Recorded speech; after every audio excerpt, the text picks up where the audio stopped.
Go for up to 8 hours, it says. Oh, hey, we're live. You're live, but I don't see you. What happened? You don't see me? No, you disappeared. I can see you just fine. You completely disappeared. Maybe you took your webcam off. No? You said what? Did you turn your webcam off? No, my webcam's on. Well, let me look at it on YouTube then. How do I know where we are on YouTube? I know where we are. Wait a second. I got the link. He said he can't see me. Let me see what the stream looks like. If the stream shows you, then it doesn't matter, but I can't see you. The stream shows you. The stream shows you. But wait a second. Shouldn't we both be on the screen? So what? Shouldn't we both be on the screen? You're not on the screen. Well. Yeah, I'm not on the YouTube screen. It's just you. How do I know where we are on YouTube? Wait a sec. But I have to pause the YouTube video because I'm watching behind on it. Okay. How do I put his both? Now I see you fine. There you are. Alright, so how do I put us both on the screen? Can I? I don't know. I don't know, dude. I'm just here. Dude.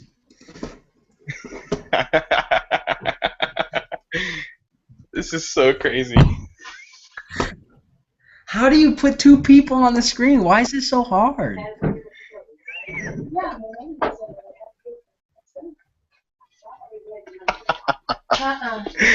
Oh man, this is funny. Why? Alright, wait a second. Let me just put the link up and then we can watch, we can have everyone else try and help us.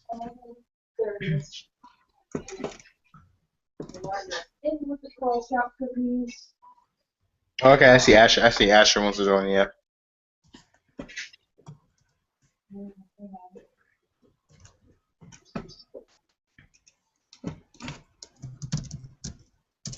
I'm gonna tag Asher in the post. I'm gonna tag everyone who had answered, who had messaged me.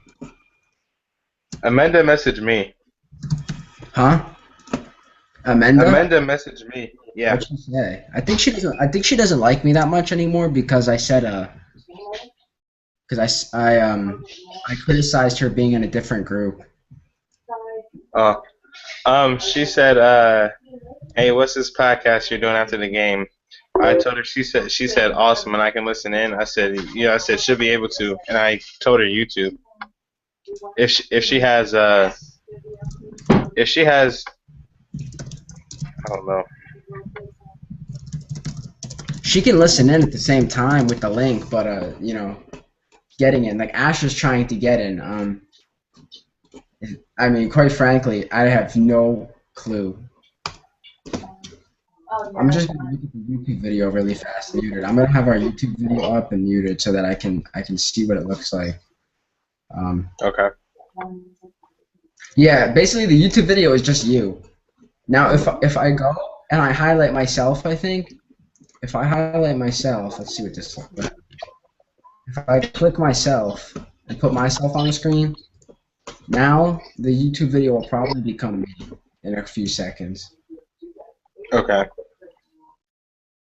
What a. Okay, Justin. Oh my God. Stay you. Yeah. It's just staying you. It's just me. It's just you.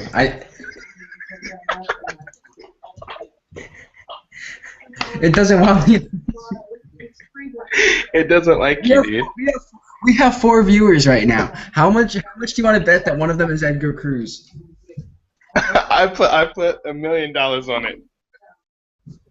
We need to get Blaine in here. We should put Blaine's face on the screen. Blaine. If we put Blaine on the screen? Yeah. We should. Yeah, we should. USMNT unmuted and the crew on his laptop. Alright, it'll be. Alright, how much you want to bet? It's I'm probably. on the screen. I'm on YouTube, but now you're not. Oh, great. I'm putting you back. Dude, how much you want to bet? It's Asher, Amanda, Edgar, and probably, Brian, and shut up. Abwag. Brian. Brian? He's been liking all my posts. The San Jose fan. Oh, yeah. I know nothing of YouTube and streaming, One of but them this is is kind Asher, of funny. one of them's probably Amanda. Will England Ask anything. Will England said, I know nothing of YouTube and streaming, but this is kind of funny. Because it fucking sucks. That's why. Thanks, Kyle. We don't know anything about this either. It's a completely new. Oh, lost a viewer. Someone got tired of us already. Oh, we got one. It's probably the Google connection dropping, kicking people out. Oh man, this is classic. It's almost as classic as when you thought that your new laptop didn't come with a microphone. Hey now. That was almost a travesty. How do I put us both on the screen? What is so hard about this? Why? Why is it so hard? So like we're trying to broadcast to YouTube, right? And it only has one of us on the screen instead of both. Nice. Yeah. Hide from broadcast. All right. Is anyone commenting? Is anyone commenting on the YouTube video itself? Can we see that? Nobody. Nobody? I don't think. Oh, Amanda commented Ty. I think she's in love with you. Right, because she messaged me. She said that same thing. Dude, I'm on Amanda's bad side because I criticized her being in a different group. Was it that one that we all tried to join, but we got shut down? Yeah, they didn't want us in it. I was just gonna go. I was because gonna go help them. Yeah, because Dude, we have. we just sent Blaine over there to troll them. I wonder how they were like. They all left because of Blaine, probably. I know. Yeah, the one guy left. The one who. Dang it, who was it? It was somebody messaged me. It was like, you have your own group, buddy, and blah blah blah. I've probably received over 100 messages from people in my time criticizing Blaine. I'm not kidding you. Blaine is the most polarizing figure in all of social media. Matt Ryan T messaged me on the 19th of May. He said, you got your own group, guy. And me and him started talking. He's like, no, you have a group of 5,000 plus. You should be fine. I was like, whatever. It was like the time that I got the message that said, please stop allowing people into your group. You're shutting out competition. This isn't fair. I want to have my own. Yeah, that's probably it. Why did I have nobody into my group? Kyle Selby said all the Seattle and Chicago fans are busy watching that game. I'm pretty sure it's no competition for Seattle. It's really not. It's really not. Who's winning? 2-1 Seattle at the half. In Chicago. In Chicago. Please tell me Obafemi Martin scored. Let's find out. Seattle's beating Chicago. Yep, it's 2 goals from Obafemi Martins. Fantasy points. I'm now on 4 weeks where I have not touched my fantasy team. I forgot to do it 1 week, and then I got mad. I was like, all right. Then I didn't do it the next week because I was mad. And the 3rd week I forgot, and the 4th week I forgot. So it is. I know. Dude, so like I cleaned up my whole fantasy team for next week because there's only 2 games going on. I have like every good player from Dallas and Portland and Montreal and whoever else, DC. My team was good for a while, but I missed the wild card week, and now it's tanked, and I have nothing I can do about it. How could you miss the wild card week? Will just said Martin scored twice. Didn't I say that? Did I get that wrong? Did I say he scored twice? Yeah, you told me he scored twice. You said it was 2-1 at the half, both goals from Martins. Oh, okay, I did. We have 8 viewers. I can't believe it. This is fantastic. Oh my gosh. I still don't know what we're doing because I haven't put you on the screen and we haven't even done anything. We should really try and get Asher in here right now, but I'm kind of scared because I don't know how to work Google. Yeah. If Asher can find me, Asher, if you're watching, if you can find me on Google Plus through my YouTube channel and add me on Google, I'll try and invite you. I don't know how. Is there a way I can move it? How do you Google Plus? I don't know. Dude, can you still see me? Wait, let's see. Yeah, I see you. Okay, cool. I'm about to try and see if I can log on to Facebook on here. On my laptop while I'm waiting for the moment that Joshua Clegg writes a scathing article about us, about American soccer fans making podcasts. We should be the next target of his bias. I know him. You know him? Yeah, he's a Crew fan. He's the one who wrote the article that was posted in the group and everyone was screaming at? No. About the how much I hate American soccer fans? Yeah, that was him? No. Mm-mm. Oh, okay. No, I hope not. I hope not because I don't. Because your friend has the exact same name as him, man. I don't recall any time of him being in England. Maybe he's developed a sociopathic bias against Americans. Oh my god. So Asher's here. Asher's typing something. What's your name on Google Plus? It's just Patrick Chavez, as you see it. Actually, I could try and find you a link to my Google Plus. I'll try and do that. Oh man. I think this is a link to my Google Plus. I think. I'm sending you a link on Facebook. Is Amanda in here? She told me she was on, but she's on her phone and she's half listening.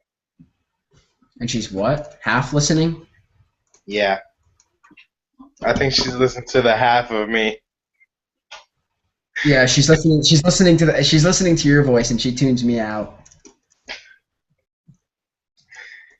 I asked her, I said, "Are you on a stream?" She said yes, but I'm on the phone, so I'm like half listening. She's half listening because it's me. Thanks, Amanda. I appreciate it. We're good. If we can get Asher in here, we will have it rocking. Asher is the life of the party. I really want Blaine in here. I want to get Blaine in here. I want Blaine in here. I want Blaine in here just so. When we finally get a podcasting underway and we can get like episodes after episodes and we get the ball rolling and we have people in here like commenting and stuff, you know, people will be asking us questions, but when we bring Blaine on the screen, it'll just be criticisms. They'll just be targeting. The questions will be, Blaine, when are you going to quit the discussion group? When are you going to resign? People don't like Blaine. People don't like Blaine. I don't know why. You know, Blaine's a polarizing figure, but you know, there's no saying that he hasn't contributed well to the group as a whole because he spends hours on the group a day. Dude, you know who we need on here? Who do we need? Tyler from Germany. We need to get Tyler on here. Yeah, I had a conversation with Tyler a few months back after you couldn't get on, and you know, Tyler's cool. Tyler's cool. I like him. We need to get him on. And we also should announce that Adam Helfer's been named the new the newest admin, but he doesn't know it yet because I haven't told him. He has no clue. In fact, he could actually decline us. But we haven't been declined yet, you know? But so she's messaging me. She said, "LOL, I hear you both." LOL. I said, "You're on the stream." She said, "Yes." Someone else just commented. I'm gonna go reload the stream again. Something tells me this is the most unorganized podcast in the history of podcasting. If it's even a podcast, because it's more of a vidcast. Martin's sent off with her. Martin's just got sent off. Both teams down to 10 men. Oh my gosh, you're joking me. Nope, it's commented by the doctor. There goes Dr. Psycho, the Dr. Psycho or something of the sorts. There goes my fantasy team. Obafemi Martins just got sent off. Both Seattle and Chicago playing with 10 men. I don't know. Hey, did they say who got kicked off by from Chicago? Hurtado. Against his former Hurtado from Chicago. Oh yeah, he did play for Seattle. He did play for Seattle last. Hurtado. They had who was the commentator for Seattle with the British voice, and it's really distinguishable. Arlo White. It was Arlo White. He used Arlo to go. White? Yeah, Arlo White. When he did Seattle games last year, it was always the way he said Hurtado was hysterical. What mighty hitter from John Kennedy Hurtado. Hurtado. Doesn't he do like... I believe he was the one. Was it Arlo White or Ian Dark who said Jack McInerney? It's an amazing goal by Jack McInerney. I know Ian Dark does a whole lot of English league stuff. He's gonna be doing the World Cup too. All right, wait a second. How do I? Oh, I see Asher. Dude, I don't know how this works. He said I don't know how this works. Neither do we. Okay, wait a second. Let me try and invite Not bad. William. Yo, I got 17 points from Clark, Audrey. Invite. Dude, my face is getting shot right now. Asher, wherever you are, I've invited you. I have invited you. But I have no clue how this works. Either. The Padres drafted Johnny Manziel. What? Baseball team? Yeah, so supposedly the San Diego Padres drafted Johnny Manziel for baseball. That's not true. That can't be true. That can't be true. See, that's what I was thinking. And it's all over ESPN and stuff like that. I'm just like, It's not on ESPN. No way. I saw it. I swear. It's not a satire? Huh? Is it a satire? I don't think so. I mean, unless it's just like one of those honorary. Okay, finally. Oh, her dad.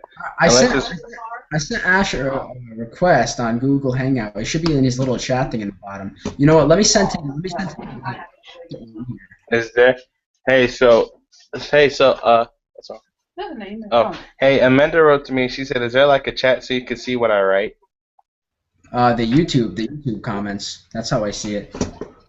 I think there is a chat actually too. But I have no clue. Is this the YouTube comments is the best one? Yeah, the YouTube comments are the best one. Okay, is this Asher right here? William Vincel? Is he in here?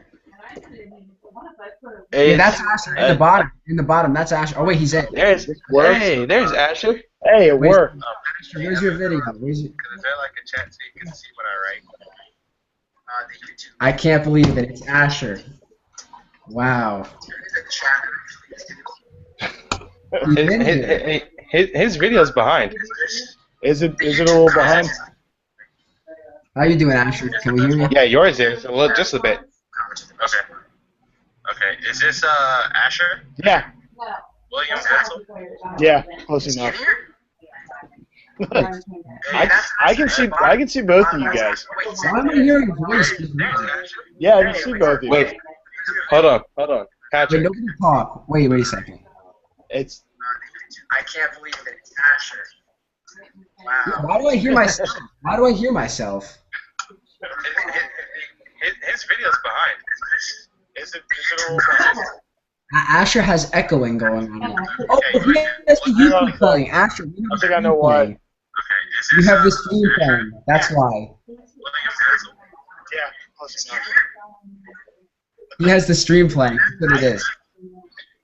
Patrick. Yeah. Amanda I think said Asher- tell. Oh. Patrick. What did Amanda say? Yeah. Oh. Better? Amanda said tell. Hey, Asher. What's up, Asher. man? All right, it's fixed. He's good. Yeah, I had too many Patrick. windows. I had too many windows open. Yeah, that's what happened to me before. I had the 3 YouTube videos open. Yeah. I think I had 3 or 4 excess windows open. Give me a second. I gotta go get a set of headphones real quick. All right, it's cool. Hey, Patrick. Yeah, what's up? Amanda said, tell Patrick I still enjoy listening to you guys, even if you are unorganized. LOL. Oh, she's so kind. Amanda, thank you for your kind words. She said, someone else said, sweet, nice work, guys. 1919 Raleigh D. Nice work. We haven't even started. We don't even know what we're doing. we really don't. But maybe that's the beauty of the whole thing. Yeah. We're the newly minted podcast people. We are, but you know what? At some point, we're going to get the groove of this, and this is going to be a very good thing. It is. I mean, we almost thought that you didn't get a computer with a microphone. I have 34 with Clark. Yeah. And yeah, because you captain Clark. Heck yeah, I got 52 points, bro. I got 39. Where is Carlitos? That's number 2. He's probably still recovering from the DC game. The most boring game on the history of the planet. That game. Yeah. Like, that's how I feel when I watch the Red Bulls. It's all right. But Philly came back and tied Vancouver 3-3. I really thought Philly had no chance. That's I what hate I Philly. thought. The thing with Philly, everyone at the beginning of the year, they're talking in preseason, Philly's going to be this great team, all this talent and all this other stuff, and they're bad. They're just not good. I don't think Philadelphia is good.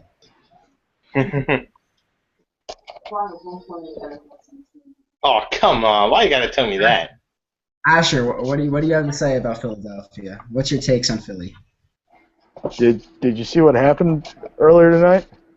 The 3-3, right? They came back. I'm looking up highlights now. It was wild. Was it a bad performance by Philly? I didn't get to watch the game. How'd they do? The first half was terrible. I mean, we got down 2-0, and it was who was it? Our defense basically left Eric Hurtado alone.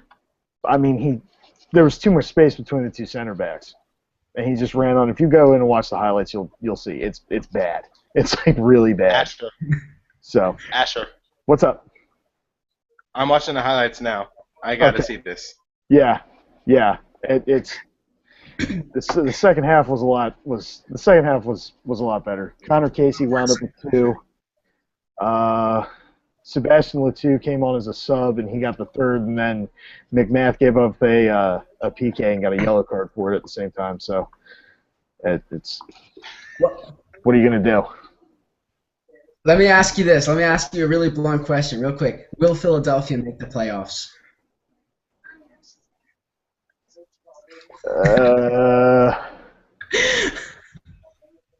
As much as I would love to say yes, probably not.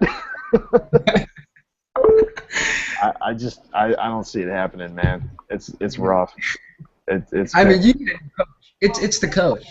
I 100% blame it on Hackworth. I don't know. I don't know about this one, man. Like I said, if Tyler's watching the highlights, he'll see. I mean, they played well. They played well enough to. The offense played well enough to win, but the defense. Oh, Hurtado. Yeah, you see what I mean? Unmarked in the box Yeah, for the first goal. Zero. Like there's just nobody there. Nobody there. Nobody within like probably 5 yards front or back of him, and he doesn't miss that. Hurts wide open. I really would be interested this in is good. Hackworth because John Hackworth just doesn't appear like a coach to me. He just doesn't seem like a coach. No. He was a good interim after Novak made a mess out of our salary cap and destroyed everything there. But now, we got real players. We got a decent midfield. We got Connor Casey's finally putting it together. So let's get a real coach and just be done with it. Yeah. Yeah, I think honestly, John Hackworth isn't a terrible manager, which is what he was doing in the first place. No, he's made some good moves, and he's done well bringing young talent into the team. I just don't think he knows how to manage it as a coach. No, and I mean what you were saying about pulling in young talent is good. I mean, Zach Pfeffer started the game tonight, and I mean he's 19, something like that. He's the first homegrown player that's been actively started. I mean, played the entire game. He played well. So, or did he play the entire game? He might have gotten some. I can't remember. So, that chance before halftime that Philly had, I think it was Philly. That Philly had, if he could have just knocked that ball in before the keeper went down, that would have been an easy goal. Yeah, and that's what I mean. If you look at the number of chances, it was kind of like it was a little bit like the U.S. today. Yeah. In the sense that I mean, nice goal. Which one? Connor Casey. Yeah. Wait till you see his second one. That was nice. Yeah, and he's always good. He's always good for with a boot in the face. Yeah. The one thing you got to give that guy. I mean, he will put his head anywhere and not care. Yeah. So. Yeah, he's not scared. Connor Casey. No. Connor Casey's a monster. I mean, I've never seen someone challenge Olave with no fear except for Connor Casey. Well, that's because that's a scary sight. The two of them come together. That's like you can feel it. That's two big boys running into each other right there. I always wanted a center back pairing of someone like Olave and Pa Ka for Portland or something like that. Good lord. No, do not get Ka. No Ka. Yeah. No. Nah. Not Ka. I don't know. The thing that was a little more upsetting to me, honestly, about the game, I mean, we won, or we drew. We drew. Felt like a win. But we drew, but I can see that. I think Jay DeMerit blew his Achilles out again. And that's a bummer. I like Jay DeMerit a lot. I like that dude a lot. And that's kind of a drag. I mean, you see when he comes off, I don't know if they'll show it in the highlights or not, but when he comes off, he wasn't able to put any weight on his foot. I mean, they had to lift him up over the, Yeah, he was hopping on his good leg, and they had to actually, Connor Casey. Yeah, see? I'm a huge fan of Jaden. You got to feel for the guy. It's a Stuart Holden. It's just like that. These players who. The thing with Jay DeMerit, I think, is he's been playing for a while. The Achilles is a terrible. Yeah, it's a bad one to have, man, and that one in particular, it just seems like. I mean, he has been playing for a while. I mean, he's coming to the end of it anyway. I just, it almost looked like that. I could have just watched him. I could have just watched him kind of play his last game in a lot of ways, especially if it's as bad as it looked. I mean, I don't think he's going to play anymore after this.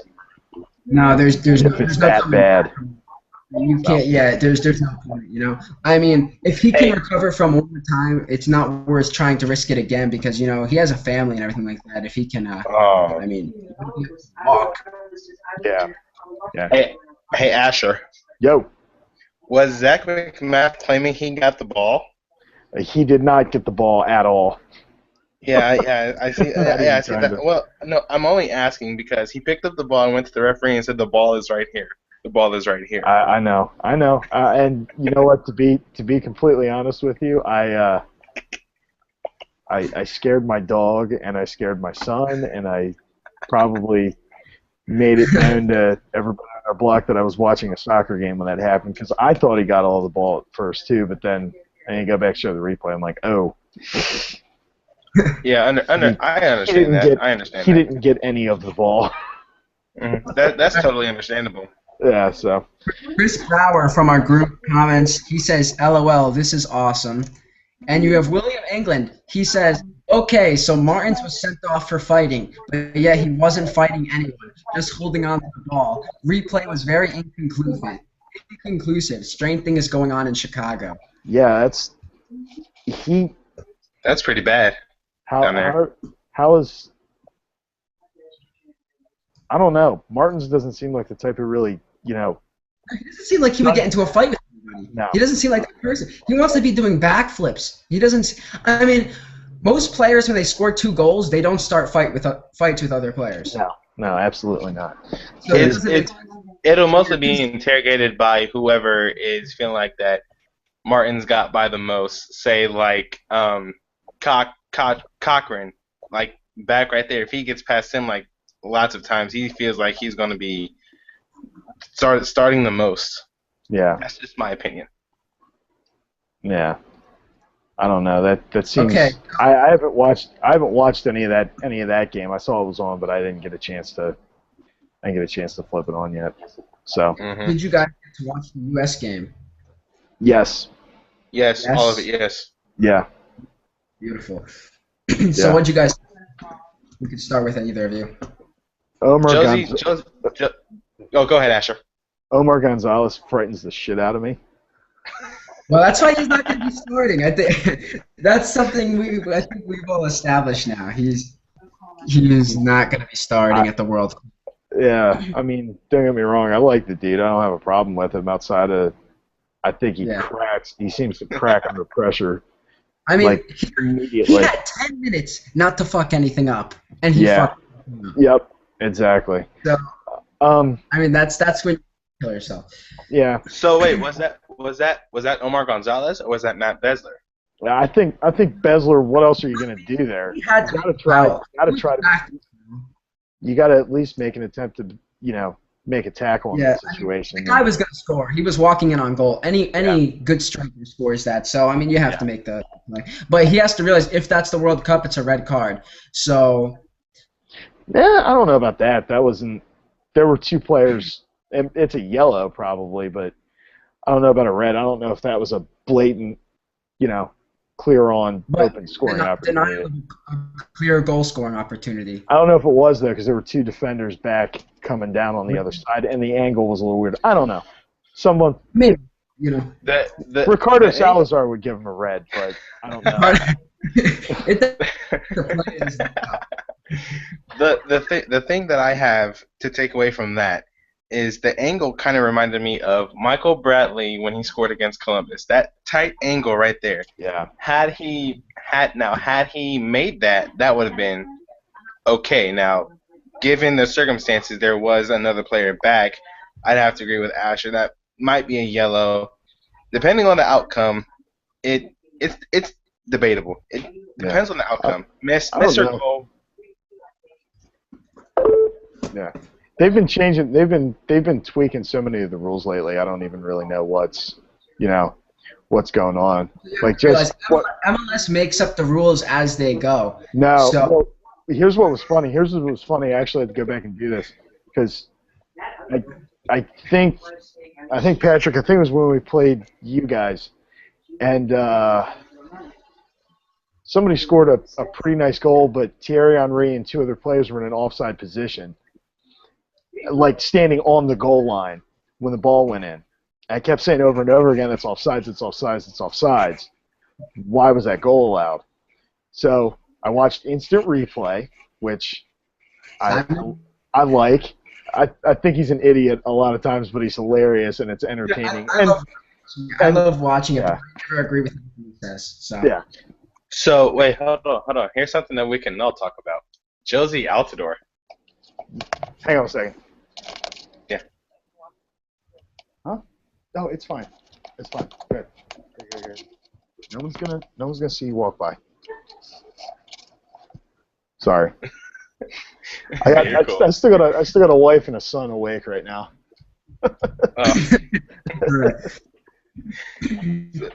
Josie. You know, back was it last summer he scored the goal against Germany, which ended his significant scoring drought. Yeah. And U.S. team that was, and opened the floodgates. And I said when he started scoring goal after goal after goal, I said Josie Altidore is our X factor going into the World Cup. If he plays really good, we have a really good chance. If he doesn't play, I don't know how we're gonna do. It seems like he couldn't have scored his goals at a better time. It's that I do agree with, absolutely. Absolutely. I think it's yeah. Go ahead. No, you go. I have been saying so much stuff about Josie Altidore, how he was when he was in his job. I'm like, he's a cancer to the locker room. He's going to be the reason why we can't make it out of the World Cup. He made me eat my words today. Yeah. He did. He's been hit or miss, but honestly, after that game against after his hat trick against Bosnia-Herzegovina, I was pretty much sold on him there. I said, well, it doesn't matter what he's doing for Sunderland or whoever he's playing for. When he puts on the national team jersey, it's like this huge shift comes over him. Yeah. Regardless, I mean that's just it. I mean, once he goes, he goes. I mean, he just and that's it. So, yeah. Goals today, I'm telling you, he is going to the Cup. He can mean everything to this team. He can be with us. So, just saying, we got a comment here from William England. He says that Gonzalez is responsible for Beasler conceding the penalty kick. I completely agree. Yeah, I'll agree with that as well, definitely. Honestly, when Gonzalez is on the field, even if he doesn't do anything wrong, you can just blame him because he probably had a fault in what happened on the defense. Hey, Patrick. What's up? Real quick, Juan Lizard, whatever. He posted on who else thinks CR7 is way better than Messi, and people are commenting. He said, "Take my post down. I dare you. Don't know shit about soccer. Talking about somebody." Oh, probably not me. He's probably criticizing me. How dare I?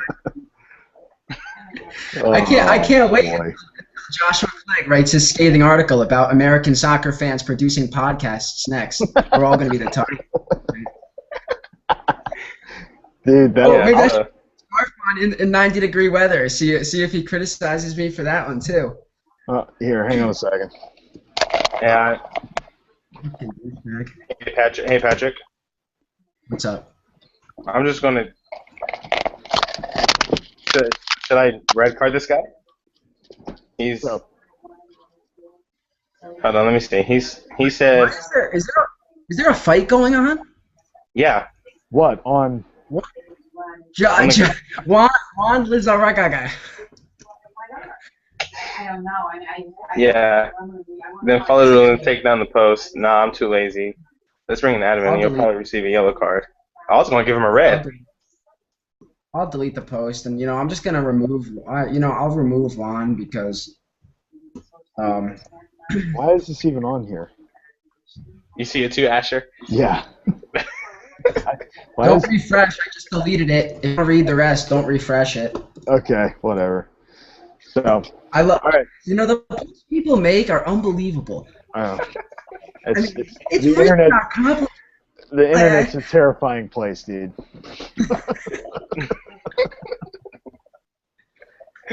Oh man. I gotta. So So earlier today, I was thinking about something because we went to Chipotle before the game, and I was wearing a jersey that I will show you here in a minute. But one of the kids who was working there says, "Hey, what time's the game on? Is it over yet? Have I missed it? Whatever, whatever." And the kid was probably maybe 16, around there. And it got me thinking. I bought. Hang on. Let me get this right here. I bought this jersey in 1998, and I still have it. The thing is, Wow. disgustingly hot, and it's painful to wear, but I still wear it, and it made me realize, I was like, you know what? If I'd worn that, because I wore that jersey everywhere in 1998 when I was 13. Forgot how old I was. I was 13 in 1998. That was actually the first real soccer jersey I ever bought. And you would have to go to I don't know. You'd probably have to go to someplace in California to get anybody to talk to you about when's the men's national team playing? Like nobody cared. So I just thought it was cool. Like immediately, the first place I stopped, some younger, somebody significantly younger than me comes up and asks me, "Hey, what's going on? Did I miss it yet?" I was like, "Oh, okay, cool. Okay, so there you go. You got progress. I have seen there's a larger group of people now, especially around my age, who you can walk around and you will see them wearing a jersey associated with soccer. You can talk to them about the U.S. team, and it's pretty amazing how far it's come. You have a discussion group with 6,000 members. You would never have been able even if they had the internet in 1998, it never would have happened. No way, absolutely not. I mean, I remember watching that World Cup. I actually watched that USA's 3 horrific losses to who did they lose to? The one to Iran was the only one I really remember because everybody made such a big deal. Oh, it's political, whatever stuff happened in the 70s. I don't really know. That's bocce right there. Yeah. Okay. I'm sorry to interrupt, Asher. No, yeah. So Martin's red was totally undeserved. It seems like a lot of them are these days. Who was the ref? The ref? Probably Salazar. Oh, no, hold on. No, I can tell you because I have the pro referees page. No, it wasn't Marufo. No, I'm pretty sure it wasn't Marufo. Here it is right here. The referee was, maybe if I can pull it up. It wasn't Marufo, I can tell you that right now. San Jose, it's Chris Penzo. Which one's he? I'm still learning some of these guys. I'm learning which ones to get really angry at. The better refs. It's a good thing in MLS when you don't know the ref's name. Yeah. When you don't know his name, that's a good thing. Yeah. Exactly. I mean, I don't think we should not know the ref's name that well as we have in MLS because the refs they impact every single game. Yeah, they really do. It's starting to get bad. That's one thing. Like my family lives in Virginia. Are also really into soccer. My brother and both of my brother-in-laws are really into it. And I had a talk with my one brother-in-law the one day. He doesn't mind the MLS, but he's my age, so he got into soccer like before the first teams he ever knew about were the English teams. So he likes Everton, which Tim Howard. I'm not going to fault him for liking Everton, but he was talking to me about the MLS, and he said this was at the beginning of the year when a lot of people were still getting away with really, really, really bad, like scary bad challenges within the first like 5-10 minutes of a game. And he said he believes that's something that's not really little, but he said something seemingly small like that is probably actually holding the league back a little bit, and the refs aren't doing much about it because say somebody coming from Europe gets an offer from, I don't know, namely you got the MLS and any of the South American leagues or Mexico. He's going to look at that and go, well, I could get my leg broken in the first 10 minutes I play there. Why would I want to risk that?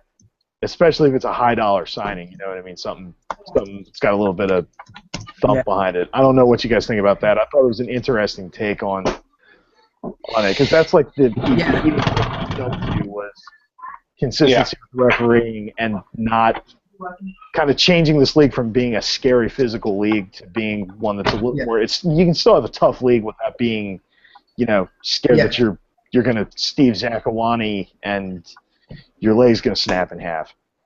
That it's a significant problem with our league that there are so many good South American players who are smaller players, and I wouldn't be surprised if they're deterred from the league because they come here and they get absolutely destroyed. Yeah. I mean, there's a Red Bull, Armando for the Red Bull's back line. The guy's a monster. He's kicking people in the nuts. He's insane. You have people like Marquez. Oh, don't get everybody on here started about Marquez. I say the one that I'm in. The one that I'm impressed with my back line has to be it has to be Parkhurst. Yeah. The guy is the guy is like, it's either him or Giancarlo Gonzalez, because both of those guys throw their bodies everywhere in front of balls and just take one to the face and risk tackling but clean it. It's awesome to watch. Yeah. I guess a Moby Akuga would be mine. I mean, you can't go with, you're not going to go with Austin Berry because he is just terrible. Here we have Olave, and I you're really spoiled. wonder what it's like. I'm really jealous of Sure. He's going to give up a goal in the first 10 minutes. You know what it's like to give up a goal every first 10 minutes? We're going to New England tomorrow. We've never won in Gillette Stadium. Yes. What are the odds we win tomorrow? Honestly, these last couple weeks we still haven't won in most yet. projected Red Bull yet, but that's only been 4 years. We've been going to New England since 1990. 96. Oh no! Yeah, you guys were the 96. You were the Metro Stars. You were still the Metro Stars back then. You were one of the original teams. Never forget the time. We were set finals of the playoffs. We had a great team. We finished first place. I believe, was it 2005 Metro Stars? One of those years. We drew the first. We had the first game at home because we were the lower seed, actually. So second place. New England was first. And we drew 0-0, so everyone's assuming, oh, we lost. We're not going to win in New England. We go to New England. We're up 3-0 with 75 minutes left, with 15 minutes left in the 75th minute, and we give up 4 goals. Jeez. We gave up 4 goals. That's painful. No. And I'll never forget, because the goal that started it all was Carlos Mendez to Tony Miola 30 yards out, and it went in. He shot it from 30 yards out, and it went in our own goal. No, what's painful I'll never is forget it. when your team plays the same team twice, home and away. It's like a home and home series, and you lose both of them. Because we lost to New England last year. We lost to New England last year here in Columbus, and then we went to New England to Gillette. We were up 2-1, and then they came back and won like 4-3, 3-2 maybe. I don't know. We lost both those games, and they knocked us out of the playoffs. I don't know. New England seems to have that habit of doing that. I mean, even with us, whenever we've played them, like especially last year, there's one game last year where I think we got down like 3-2, and then it just went back and forth until finally I think we won like 5-3, or 4-3, something insane like that. And then they did the same thing to us the next game. I think the total number of goals, I think there were like 16 or 17 goals scored in 2 games, like total overall goals in 2 games between us. Yeah. So I don't know. Let me share from. Let me just tell me how you would feel if this happened to you. I mean, I know you guys. I know that you didn't make the playoffs, but you didn't make. We win our first shield. We win our first trophy. Actually, it's the greatest moment ever. We're Petke first. It's amazing. We get Houston in the playoffs. Well, what happened with Houston was nothing at home. Then we went on the road later in the season. Not to win, won. And then we went to the season and we won 3-0. 2 times in Houston, 3-0 and 4-1. We dominate them all season. And then we go on the road. We're up 2-0 at the half. In the playoff game. We think it's another rout, and we manage to give up 2 goals late in the game, and we go home with a draw. And then we come home. We're up 1-0. Ibrahim Sagaya, our middle of the season signing, who nobody even wanted, they decide to start him. He passes the ball across the middle. Brad Davis robs it. They score and losing. I mean, you can't kill a fairy tale any better than that. And I'll never. I have not forgiven Sagaya. I'll tell you that right. And the worst part was his family was in attendance. Go ahead, Asher. Southwood. Oh, jeez. His family was. I don't know, man. That's. Oh my God, Edgar. He said, "I'm bringing veteran leadership, a championship mentality to the team," and then he kicks the ball across the middle and gives it away. I mean, and then to see how we're doing this. Because we're not winning it this year. This team isn't good enough, and I'll never forgive that guy for that. So I just want to win the cup every single season. Every season I watch somebody else lift that trophy. When is it our turn? And, it's 10 times worse. I know that for teams like Toronto who never make the playoffs, that must be torture. But it's the same type of torture when you make it every single year and you don't win. We're always in the playoffs. We've been in the playoffs 17 out of the 19 times, 16 out of the 19 times, but we've only advanced to the final once. We've only advanced to the semifinal twice. The rest we've always been knocked out in the first round. I don't want to break your heart, Pat. I mean, I mean, if either team makes the playoffs for the first time in here to knock us out. I mean, I always thought to the playoffs, and then the next year you come back stronger and go back, and we get knocked out in the same round again. Or I mean, Portland hadn't won a game. They managed to give them a win. We did the same thing with Chicago. They hadn't won one game all season, and we managed to give up 5 goals. How do you do that? yeah, I don't. What's heartbreaking for me is I went to my first crew game in 2009 against LA Galaxy when Bex was playing and Frankie Hayduck was there. And I think it was that year we went to the playoffs and we played Colorado. So I think we lost like 3-2-1 in Colorado, and then they came here and we're up like 3-0 and they tie it 3-3, and then we lose like 6-5 on penalty kicks. Oh, jeez. That's like, oh my gosh, that's so painful. And this was before I was a supporter in the supporter groups and everything. It's like we're in PKs, we're like, all right, we're gonna win, and then Kevin Burns just skyrockets one over the net, and we're like, oh my God, Kevin. And then next thing you know, you just see all the Colorado fans and Rapids players just celebrating. We're like, Kevin Burns, you screwed it up for us.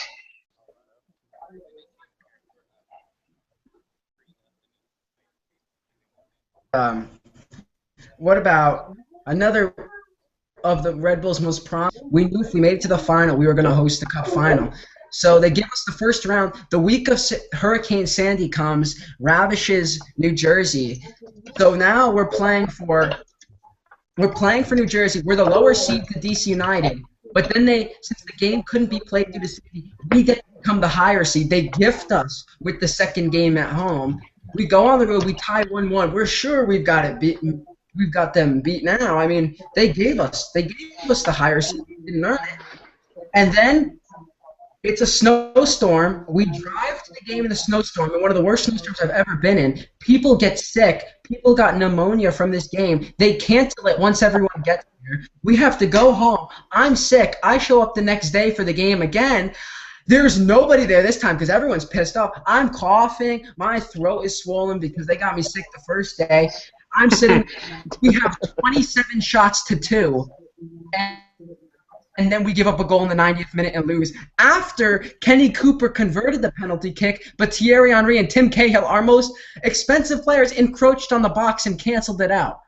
I mean, and we were up a man. We were up a man 11-10. We had it a slide. Is from behind, gets ejected from the game. That is. Wait, hold on. Was that the one where Bill Hamid got ejected? Yes. We were up. Yeah. Yeah. We might have missed. We might have canceled out our own penalty kick. Oh, we have Pani come and clobber him to the ground out of nowhere and gets ejected. It happened right in front of me. I remember just watching. How can you do that? And he walks off the field. He's like clapping. Let's go. I'm like, what are you talking? Man, I hate that guy. How burnt were you guys? How burnt were you guys when he scored for Mexico and Columbus a couple weeks ago? I haven't been that angry in a while. That's not someone out of the room. It wasn't that they scored. It was who scored. Go ahead, Patrick. Laughing so. Yeah, she's sending the same message. Asher, which game were you talking about? The friendly against Mexico and Columbus earlier. USA? Yeah. Which one? The one it was the last friendly against Mexico they played. It was the last time Landon Donovan played. Oh, when he was sick? Yeah, and he scored a goal. He scored which one? First or second? He scored the second. Yeah. Oh my. Why? Edgar's picture that he posted on your post, Patrick, is freaking hilarious. Oh my God! Oh my God! What's it say?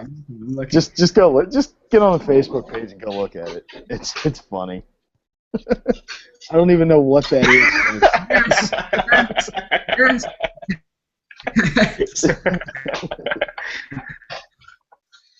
I'm responding. Nah.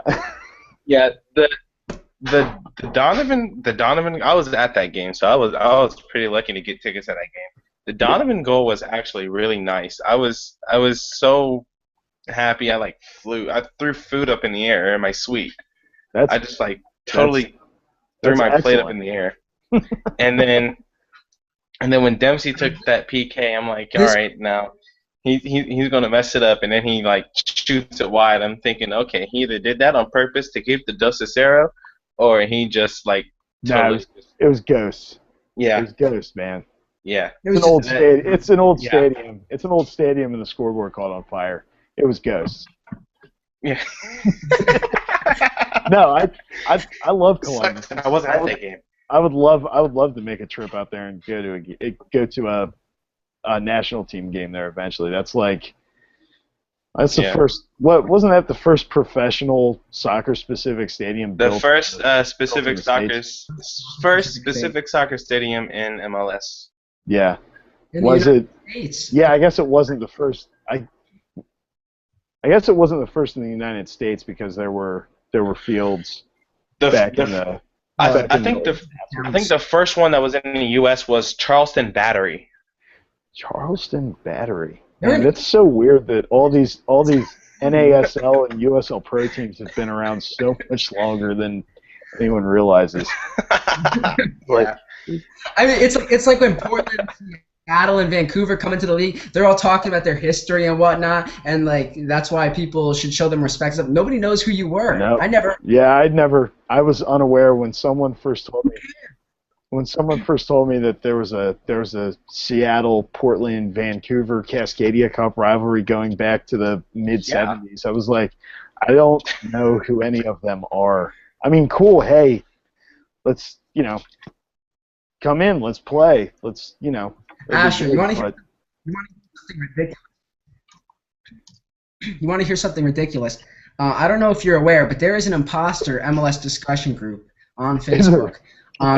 And really? it is made. Yes, there the is. admins of this group are a few.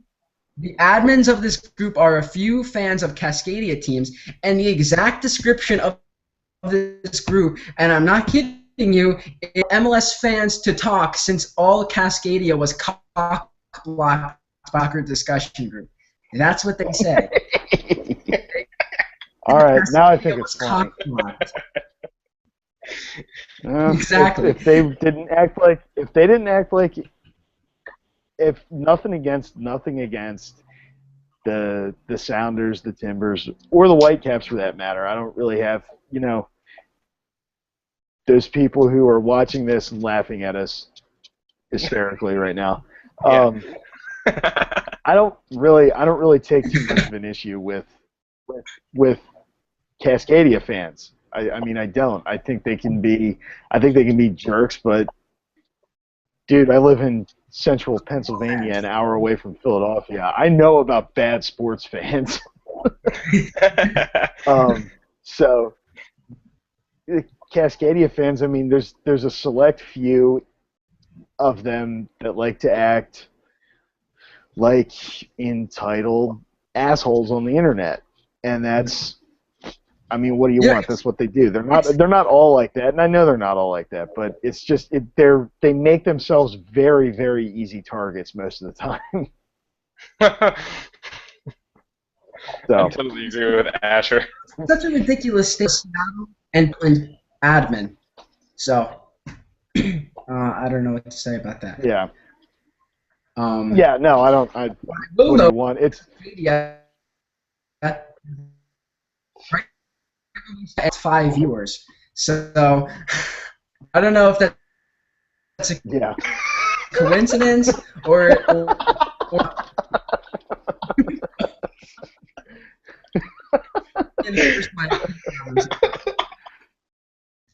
Oh well, yeah. I was gonna say they just reinforced my point. Although you know what it is kind of a drag. I still hear from him a little bit, and I know he was a jerk, but I still hear from Mark Pierce a little bit on here every now and then. No, Mark. Yeah.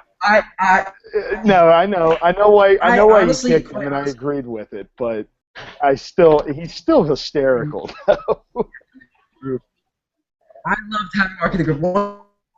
But he caused so many problems. I mean, I had countless complaints about Mark. Yeah. No, I know exactly. Just he was great. He was hysterical. I found him funny. He wasn't super good with Seattle fans. Yeah, Flounders. Every comment had to be about the Flounders, and after a while, it gets annoying to people. It just gets old. Yeah. Hey, does anybody remember? Do you guys remember Thomas Eason? Yeah. The SKC fan. Yeah. I'll never forget about that. So like he. Yeah, so I think it was after I became admin, and like a few weeks later, he like did something in the group, and then he left, and then he just like totally blocked me on everything. Like I can't message him and add him as a friend. I can't look at his profile. Can't even search him as a friend. I'm just like, wow, he blocked me. The internet's a funny place. Hang on, I gotta go get something to drink. I'll be right back. Carry on. Yeah, me too. Yeah, hold on, Patrick. Yeah. We'll take an intermission.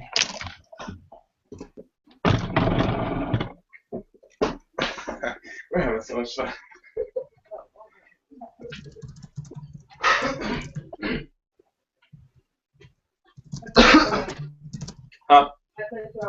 You play Frya? Alright.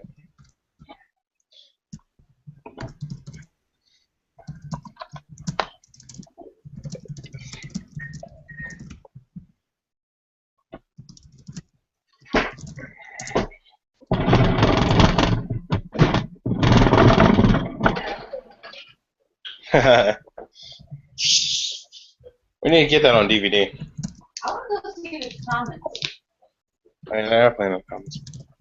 I told Mom the only reason I'm going to go see the comments is because I want to hear the kids sing Let It Go. Did you know that shit? Matt? Oh yeah, no doubt. Especially if Artie and Doreen are there. Hey Patrick. What's up? Hey, can I delete Edgar's post? He put something about Marco Papa. Just leave it. Just leave it. He's listening in on the podcast, I think, so we'll give him that. Yeah. What's up, Edgar? People have stopped commenting ever since we mentioned Cascadia. I really think we offended some people. Whatever. What are you gonna do? Yeah. I tried not to. I watch the Sounders basically whenever they play, and I. If they got offended by that, then that just reinforces the people's opinions on them. So hopefully not. So anyway, what is another topic we're gonna get to? What here? I don't know if you guys got to this one already. You may have, you may not have, and I don't even know if it's a topic that anyone's commented on. I was just thinking about it. That article, the one that you were mentioning earlier about by the British guy, why I dislike American soccer fans. Yeah, of course. Yeah. I actually found myself agreeing with him on a few points, but not many. I don't care about wearing the scarf when it's 90 degrees out. Whatever. You see people in England doing it too, and when their season begins and it's 90 degrees in September out there, and whatnot. But a few of the things that I always thought that always kind of bugged me to an extent was I've never understood how an American could get so emotionally connected. I understand if you were brought up, if you're brought up watching a certain team, you might form some sort of emotional connection with them, even if they are, 1,000 miles away or whatever.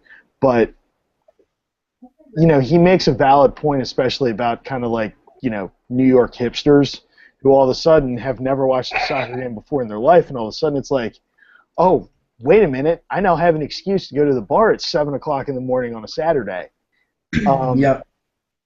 And the one thing that really struck me too was when he was talking about soccer being predominantly a blue-collar sport, which it is in every part of the world, even here in the United States. But it seems like the side that gets the most attention of it are the people like that, people who go to a super expensive hipster bar in New York at 7 o'clock on a Saturday morning, and use terms that they don't fully understand, and this, that, this, that, and the other. I actually happen to agree with him on those points. I don't agree with what he said about TIFOs not working for MLS teams. Yeah. And this is that wasn't. This is where I'll give it to Cascadia. He clearly has never been to Seattle or Portland, if he doesn't think that works. So yeah, exactly. And the problem with the article is not that there were some valid points. You just listed them. There were valid points. There are two huge problems with that article. First off, in many of his points, he contradicts himself later in the article. He says that we need to stop copying British people, but then he says that we can't use the term dues and that it should be dems, which is telling us that we should. The second was that if you're going to make valid points in an article, it's fine, and I understand that. Controversial points, that's cool, but when you do it like a douchebag, everything is out the window. All your points are invalid now. Nobody cares. Yeah. The way he wrote it was I mean, I don't know if he was funny or what, but it didn't come off as funny. No, I think once again we ran into a. I think parts of it were supposed to be funny, but I think again we ran into a disconnect between American humor and British humor, and I think. I think you got to take a little bit of it with a grain of salt. I think a lot of British people do view us as insane. Yeah. Like full on. I do think a lot of British soccer fans think we're actually insane. Yeah. But Just leave you other. what are you gonna do? Go to an NFL game sometime. They're 10 times worse. Most of the time. Yeah, So, I'm looking at the article now. I'm trying to find out where I saw this one point at. I don't remember where it was though. Oop, computer's almost dead.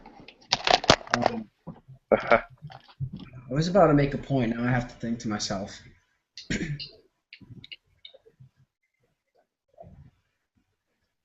I can't remember. Let me go. I'm gonna go tweet. And tell people to join. Okay. Asher, do you have a Twitter? He can't hear you, dude. He took out his earphones. Ask him when he puts his earphones in. Oh no. Okay.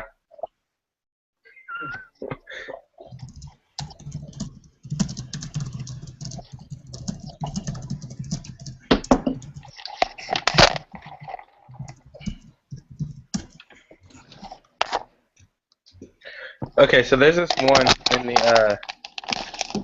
the article. He says they refer to the sport as football, hold long conversations about the finer points of the 4-4-2 formation, and proudly drape team scarves around their necks even when the temperature outside is touching 90 degrees. I kind of agree with that, but then again I don't agree because there's been Asher. What's up? Sorry about that. Asher. The computer was just about dead. Do you have a Twitter? No, I don't. I don't actually. Cool. Do you have a Twitter? Who, do I? No. No, I don't. You ready for this? Guys? I don't even own a smartphone. Ty, do you have a smartphone? Ty, you have a smartphone? Yeah. Yeah, I have a Galaxy S3. I had one of those, and it flew down a flight of stairs because my son chucked it and exploded at the bottom. Like there were pieces of it. There were pieces of it at the bottom of the stairs. Anyway. To be fair, it took you an hour and a half less time than Ty to get into the Google Hangout. So I commend you for that. Hey. You guys had already figured it out though. That was the key. I just got on and was like, wait a minute, Google Plus is free? Oh yeah. Whoops. Not for nothing, after all the shit talking of Google, now that it's working, I'm having a great time. I was going to say, it works out pretty well. It's pretty nice. Yeah. I don't think I would have problems figuring it out again. I think we're going to run smoothly next time. Yeah. No, I definitely agree. I made a Facebook post telling people to join. I mentioned you as our special guest, but in the future, if you want to join in at the very start, it's just send me a message. I'll let you know when we're going to go. We're going to do it. We want to do it once a week. Yeah, I'll probably be. If you guys keep it to doing it on weekends, I may or may not. Especially later on in the evening, like around now, that'd be fine. Because again, I got 2 kids and we do go stuff. to sleep. Yeah, you put them to sleep probably right now, right? Well, a couple hours ago, but it's Yeah, that's right. I'll usually put them to bed, finish watching whatever games are on, and eat dinner or something. So that's I work second shift, so I keep later hours. So have you made it out to PPL Park yet, or are you still planning on doing that in the future? I am, but it'll come. It'll come eventually. My bigger goal at this point is to probably officially join the Sons of Ben and the American Outlaws probably simultaneously, because I realize that Lancaster, Pennsylvania actually does have a American Outlaws chapter that meets pretty regularly and watches games and yells and hollers and does American outlaw-y things. Yeah. Yeah. American Outlaw. Yeah, I don't know. It's their songs are all horribly obscene and hilarious and I love it. I love great. No, they're awesome. But wait, I love supporters culture. Yeah. But wait, don't we all do the same songs? We do. Pretty much. Yeah. MLS all has the same song. I mean, at the start of every MLS game, you'll hear the song "We Love You" from about every single team. Oh yeah. The changing of the names. I don't really care. I don't really care about that. Who was the guy who posted that? It's the one dude. Somebody on here posted a song about Josie Altidore, and it was how PG-13 are we going to keep this? How PG or R? How are we? I mean, I've already cursed in it like at least twice, so. Whatever. It was this long, drawn-out song about Josie Altidore's dick, and I can't remember exactly what it was, but I was like, what in the world is this? Is this an actual song? I'm serious. The thing had like 6 verses, dude. And he's like, yeah, man, we sing this in every game. I'm like, you do? What? It's funny that you mentioned that because I know that that there was a song that they had for Luke Rogers when he was with the Red Bull for the one season in 2011, and I'm paraphrasing, but this is basically what the song was about in a longer version. He's short, he's white, he really likes to fucking fight, and he's short, he's white, he fucked your mother last night. Something like that, and they would sing it over and over and over again.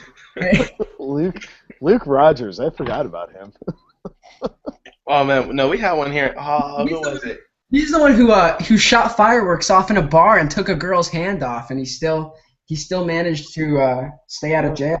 He seems like a shorter version of Connor Casey in a lot of ways. Oh, completely. Yeah, He was on the bench. He was on the bench when the fight broke out against LA in the playoffs that Rafa Marquez started, and I'm telling you, if you look at the highlights, you can see it in the highlights still today. He's the first one off the bench in everyone's face, shoving everybody. He's the smallest one. Yeah. Yeah. So like you guys know the tune "You're My Sunshine." Yeah. So just imagine Crew fans singing that as a chant to when we had a Robbie Rogers. Oh boy. Yeah. I don't know. That is terrible. That is so controversial. Wow. That is terribly controversial.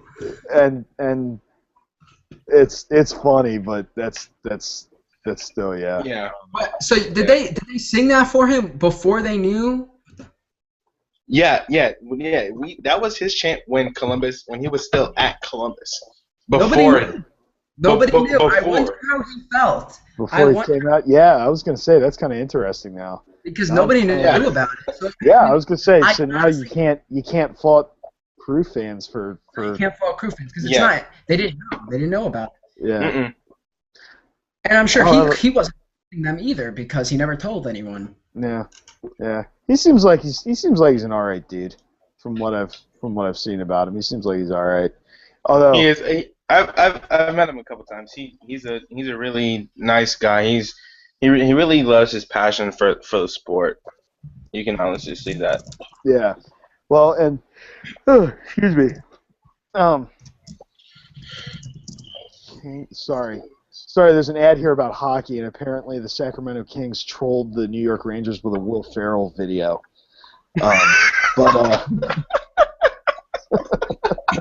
That's pretty funny. It's very random. Okay. Oh my gosh. Sorry, that is amazing. It popped up, and I don't know if anybody likes hockey on this group. I know some people do, but that's hilarious. People post about hockey. I have seen a few of them pop up here and there. Yeah. It's unbelievable. Yeah. Yeah, I'm a Bolts fan and a Jackets fan. So. Well, I'm from Baltimore originally, and Baltimore has no hockey team and they have no soccer team. So I by default. They're going to be having DC United soon. DC's moving Yeah. to Baltimore soon. Don't worry. I think I don't know about that. I read that the mayor's actually looking like she'll approve the stadium now. Well, I don't know if you did. You read the article I posted a few days ago? That same mayor who was for it just recently came out and said that she's reconsidering her position Oh, super. on the stadium deal. Yep, and all the DC fans were really bummed, and I'm bummed about it too because I am DC too. I mean, they're one of the original teams. You got to keep them where they are. host MLS Cups and everything. They deserve a stadium, but Yeah, they do. no, Unfortunately, I don't know how that's working out. But you know what? As long as New England doesn't even have any plans, they're still good. yeah. Well, you know what was wild? I was thinking about this. You know, are you guys? I think you guys liked a Facebook page called what's it called North America Terraces. Yes. North American Terraces? Yeah. Yeah, they're badass. They're awesome.